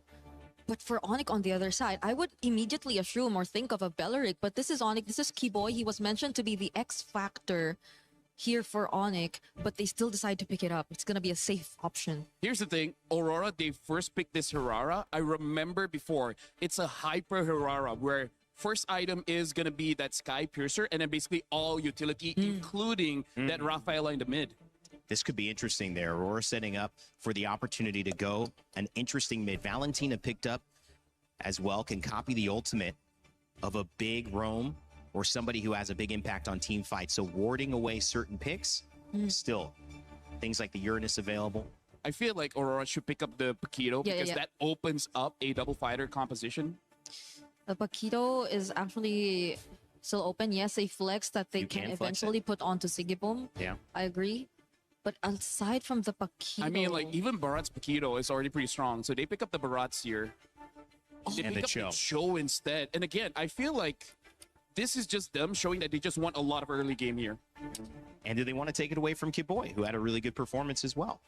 Yeah, they got to be very careful about their jungler here. There's just so much setup potential. And it's very specific. It's a lockdown type of composition from Aurora. We haven't seen the Ling, and hearing from scrims, it looks like Ling has really fallen off. So, I don't know. The other junglers, Nolan is still pretty good. If you want to go for utility, which I guess you kind of can, but or the Harley. I think the Harley would also be okay-ish. Yeah, there it is. Go for the Harley. I think it's better. Because if they went utility, it's still not going to have a great time. Yep. Even the Akai is just going to get chomped by the Barats. And any other assassin, because I think Kyrie's only used 3. Yeah. So now in terms of the ban here, I feel like for Aurora, just ban I think betting on a Paquito already helps you out quite a lot here, because I feel like for Onic, one of their win conditions is to force Aurora on a traditional marksman, giving much more value for this Harley. And the Belleric. There's a lot of marksmen that Keller can actually still pick up if they really want to go for Shred. Because here's the thing, Aurora, I think what's smart about them is that they have this choke. Meaning that's that true. they can use something like a carry, right? Like having a choke really opens up quite a lot in draft. Uranus banned out from And the Aurora. Rafa. Yeah. But it's Onic picking next after this phase. So Fun fact, Uranus and Rafa, they have a relationship together. Did they really? Yeah. In the land of Dawn? Yeah. Are you like lying? Uranus is fond of her for some reason. Yeah. Brigida can't believe it. yeah, I mean, Just play the hero. You're spilling the tea. Yeah. Spilling the tea. I mean, Did they want that coming out at MSC or trying to keep that on the down low? Well, It's now out now. everyone knows, yeah. It's out now. Nolan also abandoned his daughter. Okay. Nolan and wait, who's his relative? Layla. Layla. Why'd you point at me? I didn't abandon my daughter, man. She was took her to breakfast this morning. You're a great daddy. Thanks, bro. I appreciate. Just dad. Oh, even the juicing. Okay. I think an Alice would be an okay ban as well, but they banned out the Lapu here, so I feel like they're just gonna have. It looks like they might go for a traditional marksman. Right? This will tell us a lot here on the side of Kiboy picking up. We see the Zushin band, the Lapu Lapu as well, which is, I thought it looked amazing yesterday. Esmeralda is there if Onic wants that to deal with the barrage. Yeah, they might just Honestly, match the lane. Even the Yuzong would be pretty okay here against Aurora. My question is, are they doing something funky? I mean, that's my question on this. And I know it's going to be very clear probably after this that they're not. But Belleric EXP, I mean, it would be weird. Yeah. But if you get something that can win outside of that, catches Aurora off guard, I'm just wondering if Onic are trying to play this in a way where they surprise Aurora. No, honestly, that's a good point, because Belleric is not great if you're going up against a very fast EXP laner, right? Like a Benedetta, like a Lapu. But you're going up against a Barat, so you're equally slow. It makes it so that it's not a bad pick. So, yeah. Onic can still flex the Belleric, honestly. And you can pretty much say the same for the matchup in mid. If they really want to rotate faster and utilize their advantage, then maybe just put something alongside the Valentina that can just be as equally aggressive. But Aurora, take up the Paquito since it wasn't bad. But the Luyi is the surprise here. Actually, I really feel like if they pick up a Yuzong, they can win this matchup quite hard, because it wins against the Barats. And then the bad thing about the Luyi is you have no dash. So once an EXP laner gets onto you, he's going to stay there forever. Final pick here. Onic, to me, could make a statement. Aurora Come out here, sweep. try to catch Aurora off guard. And they don't. They go Esma. That's a very safe pick. It kind of nullifies that lane. Yep.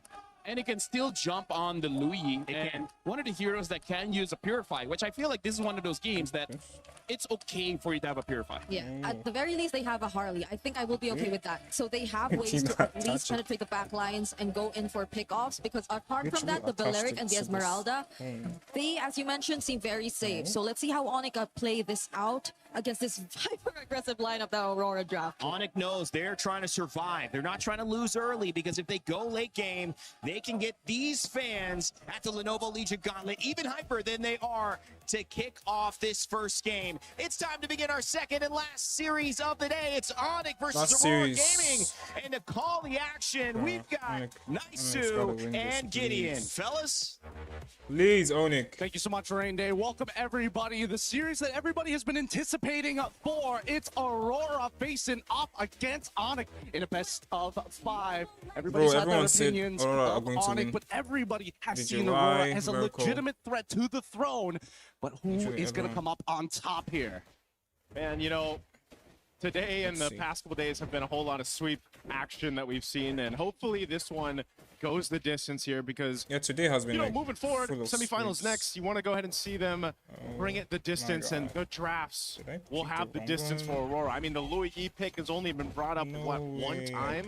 This is now the second time Louis comes through. Again, leave it up to Coach Midnight to make these drafts interesting, right? And sometimes that can work for you, sometimes it works against you, but we have seen some amazing setups with that diversion play. Yep, some really great stuff across the board. And I want to see how creative they actually went through. We saw, Coach Midnight already talking very expressively to the rest of his players about what exactly may or may not happen, or certain mechanics. We're not 100% sure here, but really that diversion could be the difference maker. They're playing a double fighter comp, which is already pretty scary when you don't have like a dedicated scaler. So we know that Aurora are the ones on a timer in comparison to Onic. We're seeing Wilderness Blessings. We're even seeing Embrace might come out of ROSA, which is atypical for low Yis nowadays, because dear Lord, like LaFell mentioned, once Lutby is on top of him, it's going to be difficult for Rosa to get away. I would say if you look at this for Aurora Gaming, one of the great things about the composition that can go against that Aurora didn't take Purify. Is they have a ton of options to just set things up, between pick-off potential here. Looks like TNC is going to do a little bit of damage to Keyboy, but just keeps him at bay. And whether that's the kick, from Pagu with that Way of the Dragon, or, Lunar jumping in. I mean, how many times now have we seen the Barretts be placed into that XP lane? The amount of ground coverage Barretts has, especially with a flicker in Daytona's welcome combo, is kind of insane. It is. It's really good, but at the same time, right, there's still also the Valentina coming in from Silence. I'm having a feeling that they will definitely want to prioritize Kelra. Wait, look. Comes the TP. Well, Pagu just trying to buy some time for that diversion. That's Aurora. Purify. He has Purify, right? No! The wall. Sans is gone, but Kyrie will be able to secure the objective. And now Lunar gonna try to find it off here, but gets taken down. So Onic winning the trade. Really nice trade so far. It's a little sad for Lunar, but somebody has to take the damage, right? Really nicely played by Onyx side. This gives Kelra just a little bit of time to actually breathe for the moment. Listen to this replay one more time, right? Because Aurora understood one thing. We are going to fight for this neutral objective. Unfortunately, we don't have Pagu to actually open up the map any further. But at this point, trading out against them just isn't worth the time. We already got that one kill onto Sans. At this point, we just need to make sure that we're minimizing the losses. Because unfortunately for Lunar, despite Lutby eventually going to outscale him, he manipulates the waves really, really well. So probably with this kind of setup, Aurora, if they can't find plays like that with a diversion or the pickoffs that they're looking for, then what do they wait for? TNZ to get stacks like we've seen before on this, like possibly the Sky Piercer for that Hirara. Sigiboom has probably been one of the better performing Paquito gold laners that we've seen so far throughout MSC. Again, I can't forget how he played it against DLPH, and that's one thing that can be said too, that they can utilize here throughout this game. Yeah, and I think that that's going to be the main win condition, right? Especially since they're on a timer. They still have like about 6. Oh, hold on. Well, that's a timer right there too. Kyrie's gonna be able to get away, taking out Pagu, man. Nice. It's just, again, all you have to do is play around that deadly magic once it's up. Yep, and most importantly, wait, hold on. Gonna quick TP here just to open up the map and get a good idea of where TNZ might be looking to hide, knowing that the purple buff is going to spawn in about 12 seconds. This next neutral objective is going to be difficult to contest for. Lutby has so much of an advantage against Lunar because of the previous interaction by Turtle side. So I think this should be a no contest overall, but that depends on what Aurora is going to do with this, because I'm seeing members making their way up towards this top side, and Kelra, he's only got the Purify. So once BMI is down, he's sort of a sitting duck. They just want to go ahead and trade it out, right? Objective for potential play across the map. Oh, delivery service? Yep. Diversion's going to be used right to that mid lane. Pagu this time, the difference here is he's actually got the kick available. Last time they fought for this, he was only level 3. Look at Keyboy. They know that Keyboy can fuck them up. Flicker and ult, and using that Keyboy now. Wait, they're focusing on Keyboy. Right to the team will deliver Keyboy up, and Lunar will secure the turtle. So Aurora fighting back, and now they're going to be crashing it down in the mid lane, pushing them back further. Lutby has the shields and space to work with. Did pop the Purify. And will survive. Good use of the Purify there. I thought Pagu for sure was going to get in, clapped on the third hit of Jeet Kune Do, manages to walk out of it to save his life. So not bad. It's 2 for 2. Not a real advantage overall. I think even when we're looking at the jungle sectors, right?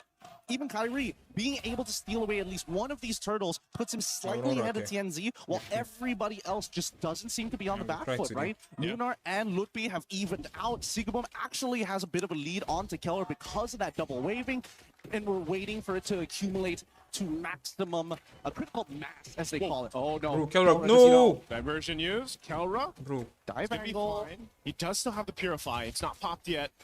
Kyrie's going to re-enter here. They go in, rapid try to follow up. Pagu already goes for the kick. They burn the flicker from Sans, but Sigiboom comes in with a 1-2, able to pick up one, and they'll eat another. Taking out Keyboy. Aurora finds 2. They're eating good today. They're eating very, very good. And Kelra ends up missing the wave this time around. Oh, wait, actually, 1 minion manages to slip through, but Aurora, they're not done yet. They're looking for mid-tier 1. Yep, and Kyrie had to back off Bro, this. So look then at Zombie that. just left to his own devices will get taken out, dissected from the team. Man, you can tell the difference this between a little good Yeez Barretts and a literally bad killing. Barretts. How they flickered their Detona's welcome, but the usage of the rocket jets to predict, hey, if you purify, if you flicker, this is the angle you're gonna be in, and I can knock you right back into the fight, making these chases so much harder to leave. to leave. That's right. Yep. That's my king. Coach Midnight, again, has been a key part of what Aurora Gaming has been able to accomplish so far through this time. Again, this draft, something a little bit different than what we've seen, but it's just this execution from Aurora Gaming that has been so well. Again, there wasn't a huge lead that they had until now. It's not that it's massive already, but it's 2.6K. That switched on very quickly off of 1 or 2 fights. And so now Onic playing on the back foot, they've got to be able to readjust this. This third turtle's coming up here. We'll see if they actually want to go ahead and approach this or just wait. Already half health on this turtle. Again, Daytona's welcome. Pagu looking for that follow-up. There's so much damage in that central point. City Boom won't be able to follow through the flicker, but there it is. TNZ will. A stack secured. And now he's going to be able to get away here so easily as they look for another. Oh, my God. Oh, no, Kyrie gets kicked. I know you're a wizard, Harley, but you can't get away. Oh my goodness, Aurora playing out of their minds. The red herrings, they make it look so easy right now, but they're just not missing a single beat. They're not too tunnel vision. They're still open-minded to the way that these fights need to actually progress. Let's look at the replay one more time, right? Because again, this was an incredible catch here, spitting him right into Keyboy's face, making sure, despite the fact that Sans tried to flicker on out of there, dashed twice to make it all happen. The chase, the rundown from Aurora squad, it's difficult to beat. Once that major impact is landed and Keyboy doesn't have that Wrath of the Dryads, it's so much harder for Onic to peel them away. The unfortunate thing is once the Wrath of the Dryad is dropped down, that's also just a clear signal for Rosa to be like, okay, you want to fight here?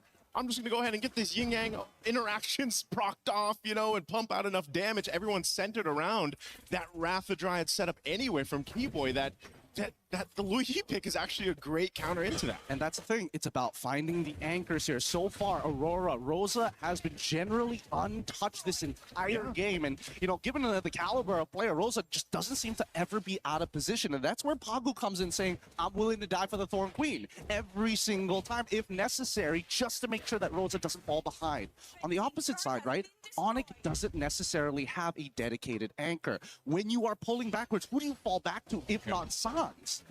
Yeah, that's why one of the things, again, if you look at what Onic can do here as they fall further behind, man, 7,000 gold deficit for Onic.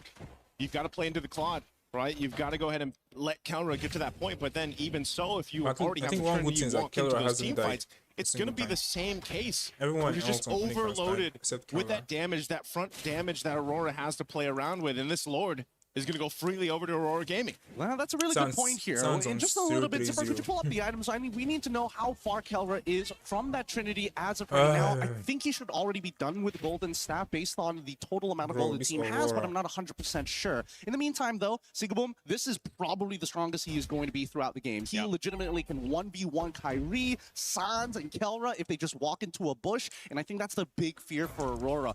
Opening up the map, especially with Keyboy, he's died 3 times opening up the map and fighting for that space. It's just really hard to get back up for him. We'll see how they play this out. Lord slowly walking up here to this mid lane. They still have the Holy Defense Shields to play around with, but Onic, again, with this kind of lineup, can they still defend this? 10 minutes into the base, the Lord charges in that mid turret. They're going to have to deal with this wave pushing in as the bottom also turret. Shield pops. Mid turret down. Aurora stays disciplined for now. They'll let them clear out the Lord here and see if they can get more. I like it. I like it a lot. Onic says, you know what? Mid inhibitor, whatever. We can deal with it no matter what. As long as it's not the long lane and we have to play this awkward Lord fight every single time, especially dancing around that pit, it's just not worth the effort. And Onic recognized that, right? It's the setup for the later half of the game to make sure that Kelra is in a good position, because so far, there's probably their only win conditions besides, you know, maybe punishing Pagu, maybe punishing Sigaboom. And even then, you kind of need Kyrie +1 to make that happen. Let's look at the items, because finally, we see 2 already completed for Kelra. Kyrie actually opting to go for a more bruiser build this time around. He does not want to die randomly to either Sigaboom or even to someone like Rosa. Yeah, he's kind of has to, you know? We've seen it, how it happened in the first fights. I mean, that first hurdle, it was just him being patient. He went in with a retribution, but every single team fight after that, you just see how quickly he has to go back what the fuck is in TNZ time doing? to survive, you know? And that brute force is going to help him a little bit. What the Few fuck stacks is here this? for TNZ. This is what we were mentioning earlier on. You know, you're going to pick up that Harara, you're going to be able to get those stacks. You're a threat in itself. And honestly, if Onic puts too much to try to deal with TNZ, that's where, you know, again, they're not paying attention to the rest of the side attack here from Sigaboom or even the diversion from Rosa.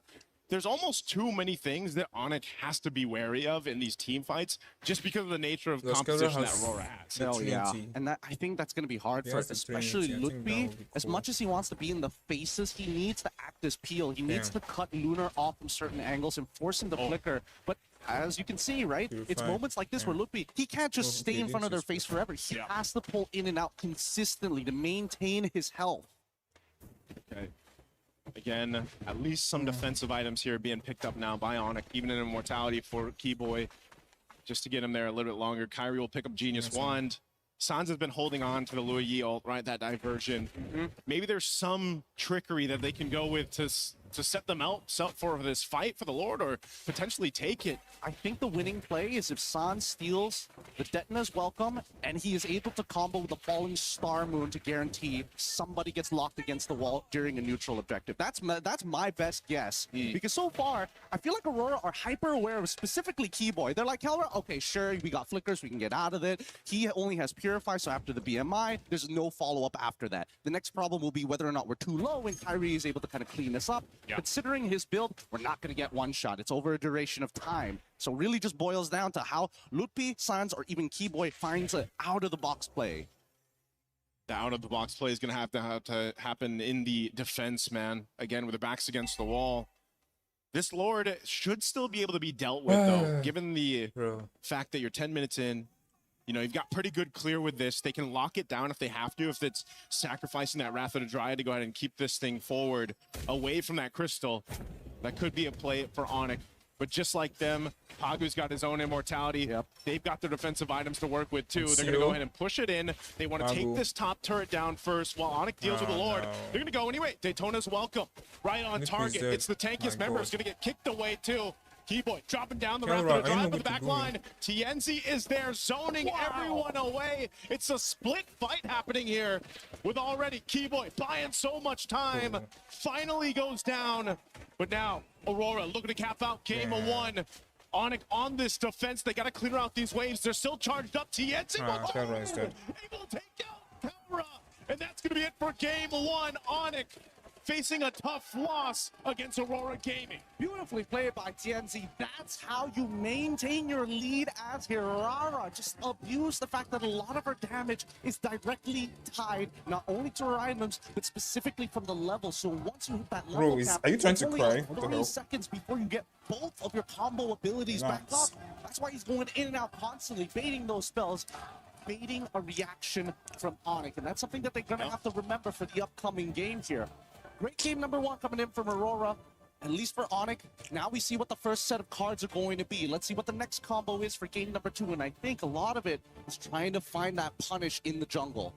Man, if they, again, when it goes to the draft, it's like there's always that one pick or that one curveball that you can almost expect from Aurora Gaming. And it's not that the Lui was that entire reason why they won. It was just, again, executing around the diversion that they had. Sigibum having a hell of a game in the Paquito gold lane. And just even Pagu, man, the amount of times that he was able to lock on the right target, get the kick, serve it up to his team was hard to play against. It's very, very difficult because imagine if you're Keyboy and you see Pagu doing moves like that. He shouldn't pose in front of your face. Do you go for the punish or is he going to flicker a third hit of G Kundo on your backliner? Keyboy can only do so much. And the problem is that TNZ can do the exact same thing. It's a logistics problem that they solved with Rosa on this low E, but we're going to let our panel break it down for you as we throw it back over to Rain Day. Somebody call It Man, because they need an answer to this. Jeet Kundo in the gold lane. Paquito and Siggy Boom continue to dominate. No kills in that game, under 10 minutes. And Aurora Gaming prove with game one that they certainly are what we think they are. The new final boss. It's just a matter of can Onic respond. Boss. Welcome back to the desk. Rain Day here, Brig. LaFell. Wow. I mean, like, here's the thing. Like, sure, we might see the telestrain later on, but here's the thing. Technically speaking, why Aurora has been winning, I feel like in that game has proved it, they're using two things, which is number one, wave management as well as timing. Because you're going to see after 5 minutes, they completely abandon the lane because at that point, Aurora is playing a draft that is strong off of one item. Right? You're going up like a Claw to Hive that you need 3. They're like, no, we just need 1, and then we're going to end the game before you get a chance to build your items. I gotta say, the fact that the Paquito was left open up until the second phase, the very last moments of the draft, and the fact that Onic 2 have revealed what kind of carries they were planning to go for in the first phase, namely the Harley and both the Claude, especially the Claude. I feel like it has always been a case of Aurora taking advantage of these kinds of scenarios and then revealing that Siggy Boom was eventually going to get a hold of the Paquito. Because you saw how they were able to clearly shut down that gold lane. Even the rotations towards the gold lane were not as successful. It was only the Paquito that was necessary for them to already pull it off. And again, TNZ, everyone else, the rotations and farming patterns have been a bit too clear and a bit too free. Onic, I think what we mentioned before heading into the game was true. They were a bit more safer in terms of their gameplay. And I think this is where the mental part starts to happen, because we heard Onic repeat to us, we said it about them, yeah, they get an early game start. When they do that, we could be in trouble. And then they get an early game start. So now what? I mean, you still got game to play, but you've already mentally spoken it out loud that if this happens, we're going to lose. So then that comeback seems a little harder to me, Brigitte, because they've already basically proclaimed that if they don't start well, it's over.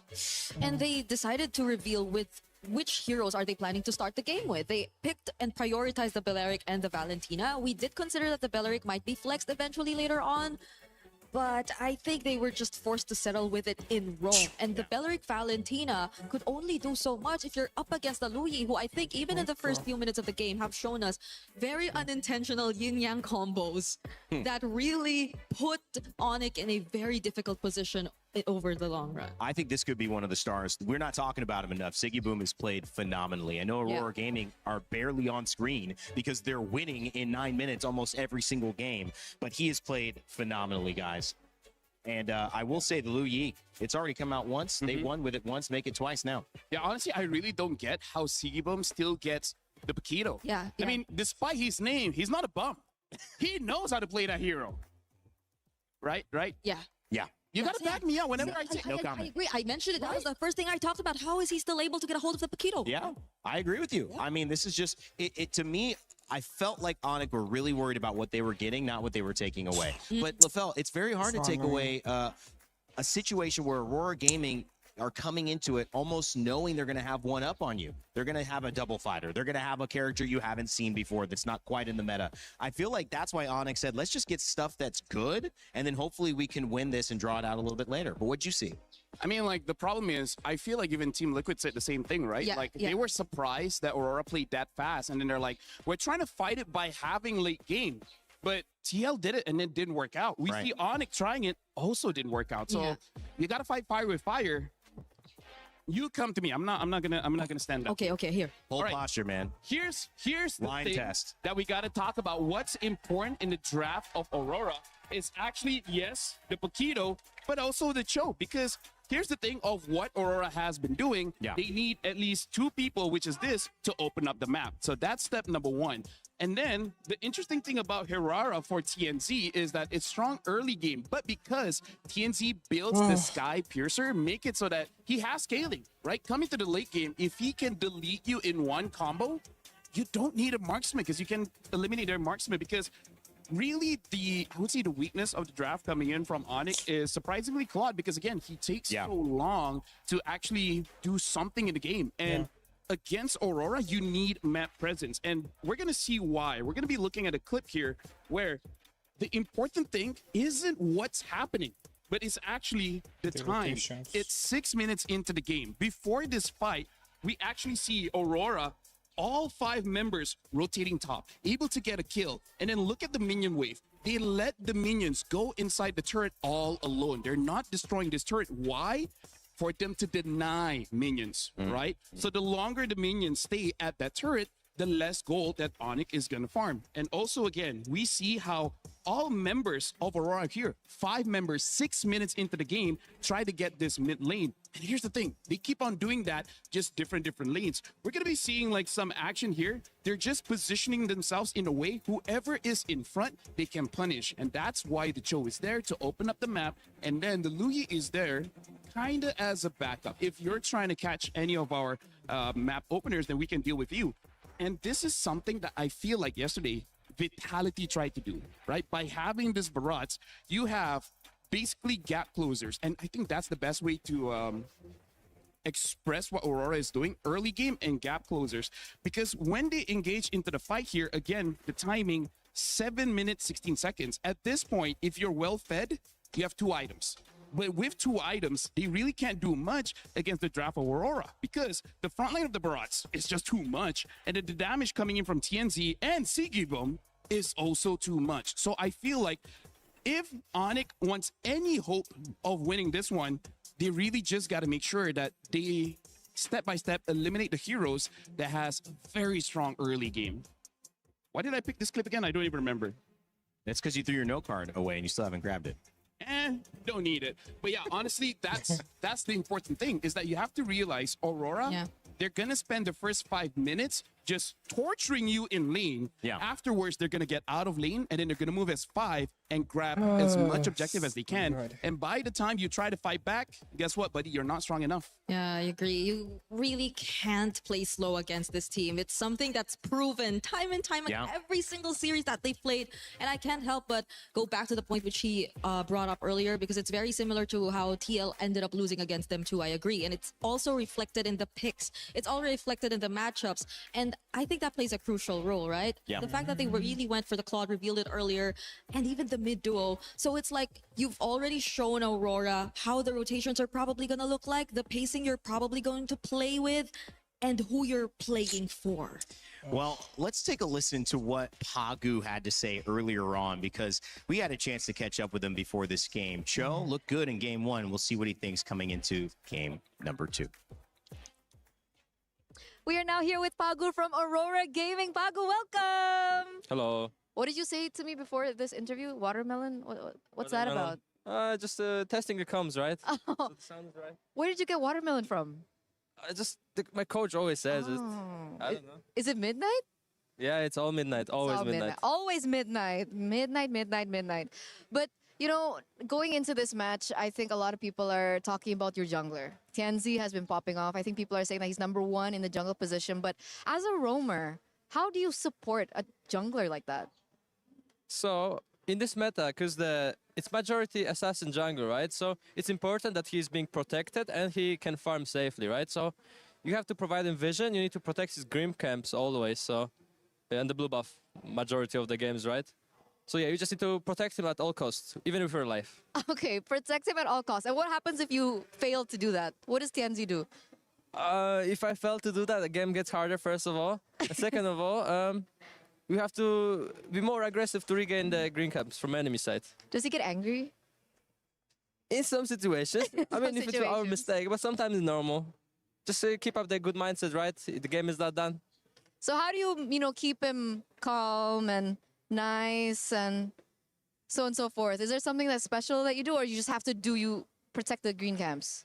If there's a mistake, we try not to repeat it so it doesn't happen again. Yeah, just learn from mistakes, basically. Learn from the mistakes. We really like that. We really, really do. Is there something that we don't know about Tianzi, maybe?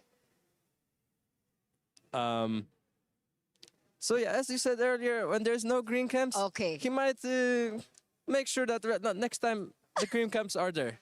Okay, so still about the green camps. TNZ and his green camps. There's something about that relationship, but that's really good insight. Thank you so much. And we're also really curious about the rest of your team. Like, what's your team like? Because I feel like in interviews, you guys are very like stoic. So who's more emotion? Like, where's the emotion come from usually from your team? Is there a certain player that's a little bit more emotive? When we're talking like about hype, I would say Lunar is like the most one. In games, when he gets the energy boost, right? If everything is working out in games. So Lunar. Lunar, when it comes to energy, Okay. right? Hype, Lunar. Who's most calm? Most calm for me, I think it's either Siggy or Rosa. But personally, I think Rosa, right? As a mid laner, just work for the team, right? Listen to calls a bit. I get the vibes. I get the vibes. What about most nervous before a match? Most nervous? It can be me, honestly, sometimes. Oh, really? I mean, with the green camps, as I said earlier. And you're more nervous because of your own teammate. If you let your teammates play, then game is good, right? If they're having good match. That's a job of a roamer, right? Just play for your team. That's true. That's true. You're a really good roamer. Is there anyone that's a little bit more like, does they tilt easy or they get upset fast? Are you gonna say me? Green camps. Green. Oh, okay. Okay, we got it. We got it. So coming to this next match, are you confident that you can win against Onic again? Out of 0 to 10. Out of 0 to 10, I would say 7. I mean, anything can happen. Maybe the draft will be like something crazy. Who knows? But so far, if we just play our normal game, I think we got this. Okay. We'll take your word for it. But now, before we let you go, do you have a message to your teammates? Yeah, guys, just keep up the good work. Let's play normal game, no tilting. I hope our green caps are safe and everything works out. Okay. Thank you so much for this interview. It's been fun. And we're going to throw it over back to you guys. I never knew green camps were that important. I mean, you could see Pagu sweating, thinking about, he has nightmares when he doesn't get the green camps for TNZ. But at the end of the day, Aurora Gaming leave us with a sentiment that we all felt, which is if they play their game, they're going to be okay. LaFell, what do you think about that? I think green camps is great. Now I know, don't take it away from. I knew you weren't listening. I think this is why Mirko is mad at us. Sometimes we take his camps away. Oh, you guys don't Sometimes protect? it's fun. Yeah, exactly. Do you play the game to win or to have fun? Yeah, to win, for sure. In this context. In this context. To win, you know. Well, at least we had fun. Doesn't cut it when you lose in the knockouts, guys. I don't think it does as well when you're representing the last remaining MSC champion on the side of Onic, who's still in this tournament. SRG and Team Liquid PH have gone out earlier. It's just Onic from 2023 who remain. If they lose here, we're going to have a new MSC champion. We're about to make some history if Aurora keep going, but that's a big if. And I want to bring it back to now, game 2. What do we want to see adjustment-wise, especially if you're being on the side of, you know, devil's advocate for how Onic can turn this around? Where do you think they got caught? First of all, for me, you know the story of the rabbit and the tortoise and the hare. Tortoise and the hare? Yeah. That doesn't apply everywhere. Right here, you got to go fast. You can't be like a turtle. Yeah, slow and steady doesn't win the race always. Turtle and a rabbit. Yeah. Right? Yeah, tortoise and but hare is a different hare way to is say a way rabbit. to say rabbit, and tortoise is a different way to say turtle. Crocodile and alligator are different. They are different, you're right, but So are turtles and tortoises. so you guys only heard of the turtle and the rabbit story, huh? Oh. And the tortoise and the hare. Hey, the difference- rabbit wins. Just kidding.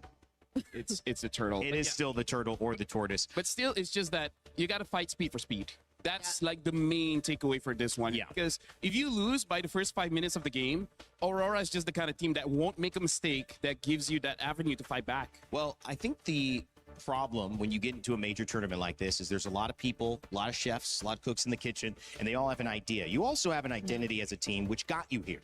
And if the identity that's working against you is not the identity that you know is your best way to play the game, it's difficult, Prig. I actually agree with that because I feel like Onic still just played with their identity. They played to their strengths, but it's something that's being exploited again and again by Aurora because, again, they have so many cards up their sleeve. They have so many ways to deal with what has been considered the meta and the strengths of Onic for the longest time. We have a special mention here from someone. Midnight. It's a dinosaur. Wow. It's a dinosaur. Oh. Speaking of dinosaurs, the Barat does seem to be quite a problem It's just that, hey, I feel like the reason why Aurora keeps on winning, they keep on winning the side lanes, right? So stop that. Stop that. If you can't deal with the Paquito, hey, ban it out. I agree. I think Paquito should be banned. It's not like it's prioritized by Onic in a major way. And it's obviously not only a potential flex to gold lane, which we've seen that again, but it's just too powerful. And when you combine that with the Cho and the Barats, they have two literal solo ISO ults and moments to displace members on Onic, and that's exactly what you don't want. You want to play steady, you want to play Onic way, and so how do you do that? You eliminate the things that can disrupt you, and I feel like we should see not just a Selena ban, guys. I feel like Cho should be banned second phase if possible, and Paquito. Or pick it up early, because again, Aurora, their draft always have good gap closers, so I feel like Onic shouldn't be super, I would say, enthusiastic to have heroes that are long range, because somehow, some way, Aurora will find a way to close the gap. And Onic should take advantage of this blue side, because I think both of them really favor blue side, but they banned the Barretts instead, so Atlas is up. Okay, it's still gonna be Hirara for Onic, but as you mentioned, the Atlas, even the Belleric, and that Paquito is still open. What did they want from this? Are they trying to open up Paquito early? I mean, yeah. I feel like for Aurora, because they battled the Valentina, they should be picking up the Atlas here. Atlas +1. The +1 is going to be the big question. I feel like it's not a bad time to pick out a Paquito. Because he could... Oh, you're... What did Uranus? Wait. Uranus and Belleric. Okay. That's interesting. Oh, but here's the thing. Uranus and Belleric are very high sustained heroes. So in terms of marksman, I can see the carry doing quite well here. Yeah, but are they baiting Onic just to pick up the carry? Because if so, then they will no longer have a choice of a Paquito gold. And that's something that Aurora can eventually consider still over to their side. So Onic have to be very particular about their choices here, because the carry really looks good, but you also don't know what other range options would come out from Aurora. You don't know what Rosa's playing in mid just yet. So they will go for it, Esmeralda. This is looking like a dead lane in the EXP, at least for the matchup. The gold ring is really what matters at this point. We also saw the Atlas picked up, and it did not work. It was Vamos trying to do a lot with the Atlas, and they're actually going to go away from it. And then the Raphael right back. We see you, buddy. Okay, Onic, this is a problem. They don't have enough bans to take out early game junglers. I feel like maybe they can take out Nolan, because I feel like Nolan with the Belleric and the Rafa, I think is just a bit too much. That was a very fast Rafa pick, and I feel like it's going to be good to deal with all three members of Onic here. Just the slowdown by itself, speeding up the Uranus, he's going to stick onto them, and here's the thing. They won't have enough damage early game to potentially deal with the Uranus. Yeah, because you're already seeing the Juicin. That's that. But also, it's just mostly the Juicin and Hirara, because if you're looking at them and the possibility of them scaling, then you might have to have another source for mid to late game damage, which I feel is something that's going to be very tough for Onic, because the rotations are looking a bit too fast for Aurora. You're already expecting for them to pick up an early to mid game jungler as well.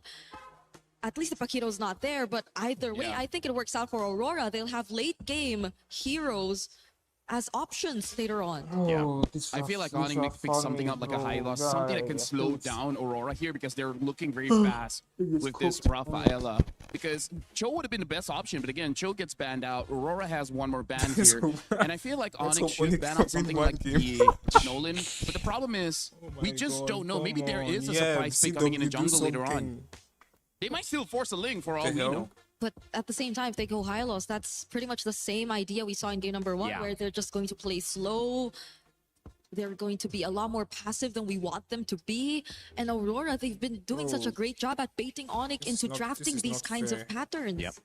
They've been fantastic with it. This has been a draft masterclass so far from Aurora yet again. You look at just those 3 heroes at the front on Aurora's side, it's going to be difficult. It's going to be an early game problem. And if you're looking at Pagu's pick here, but more importantly, the response that Onic can have after the hair is shown, there's got to be a win condition on the side lanes. That's the issue that Onic have faced. They have not been able to do their thing and get to late game. They have to figure that out here. I feel they need a carry here. They just need a carry. Okay, I'm also looking at what Kitboy could actually pick up, because I feel like AoE will really matter here if they want to slow things down. Minotaur is a great option. I was thinking of that. And you also have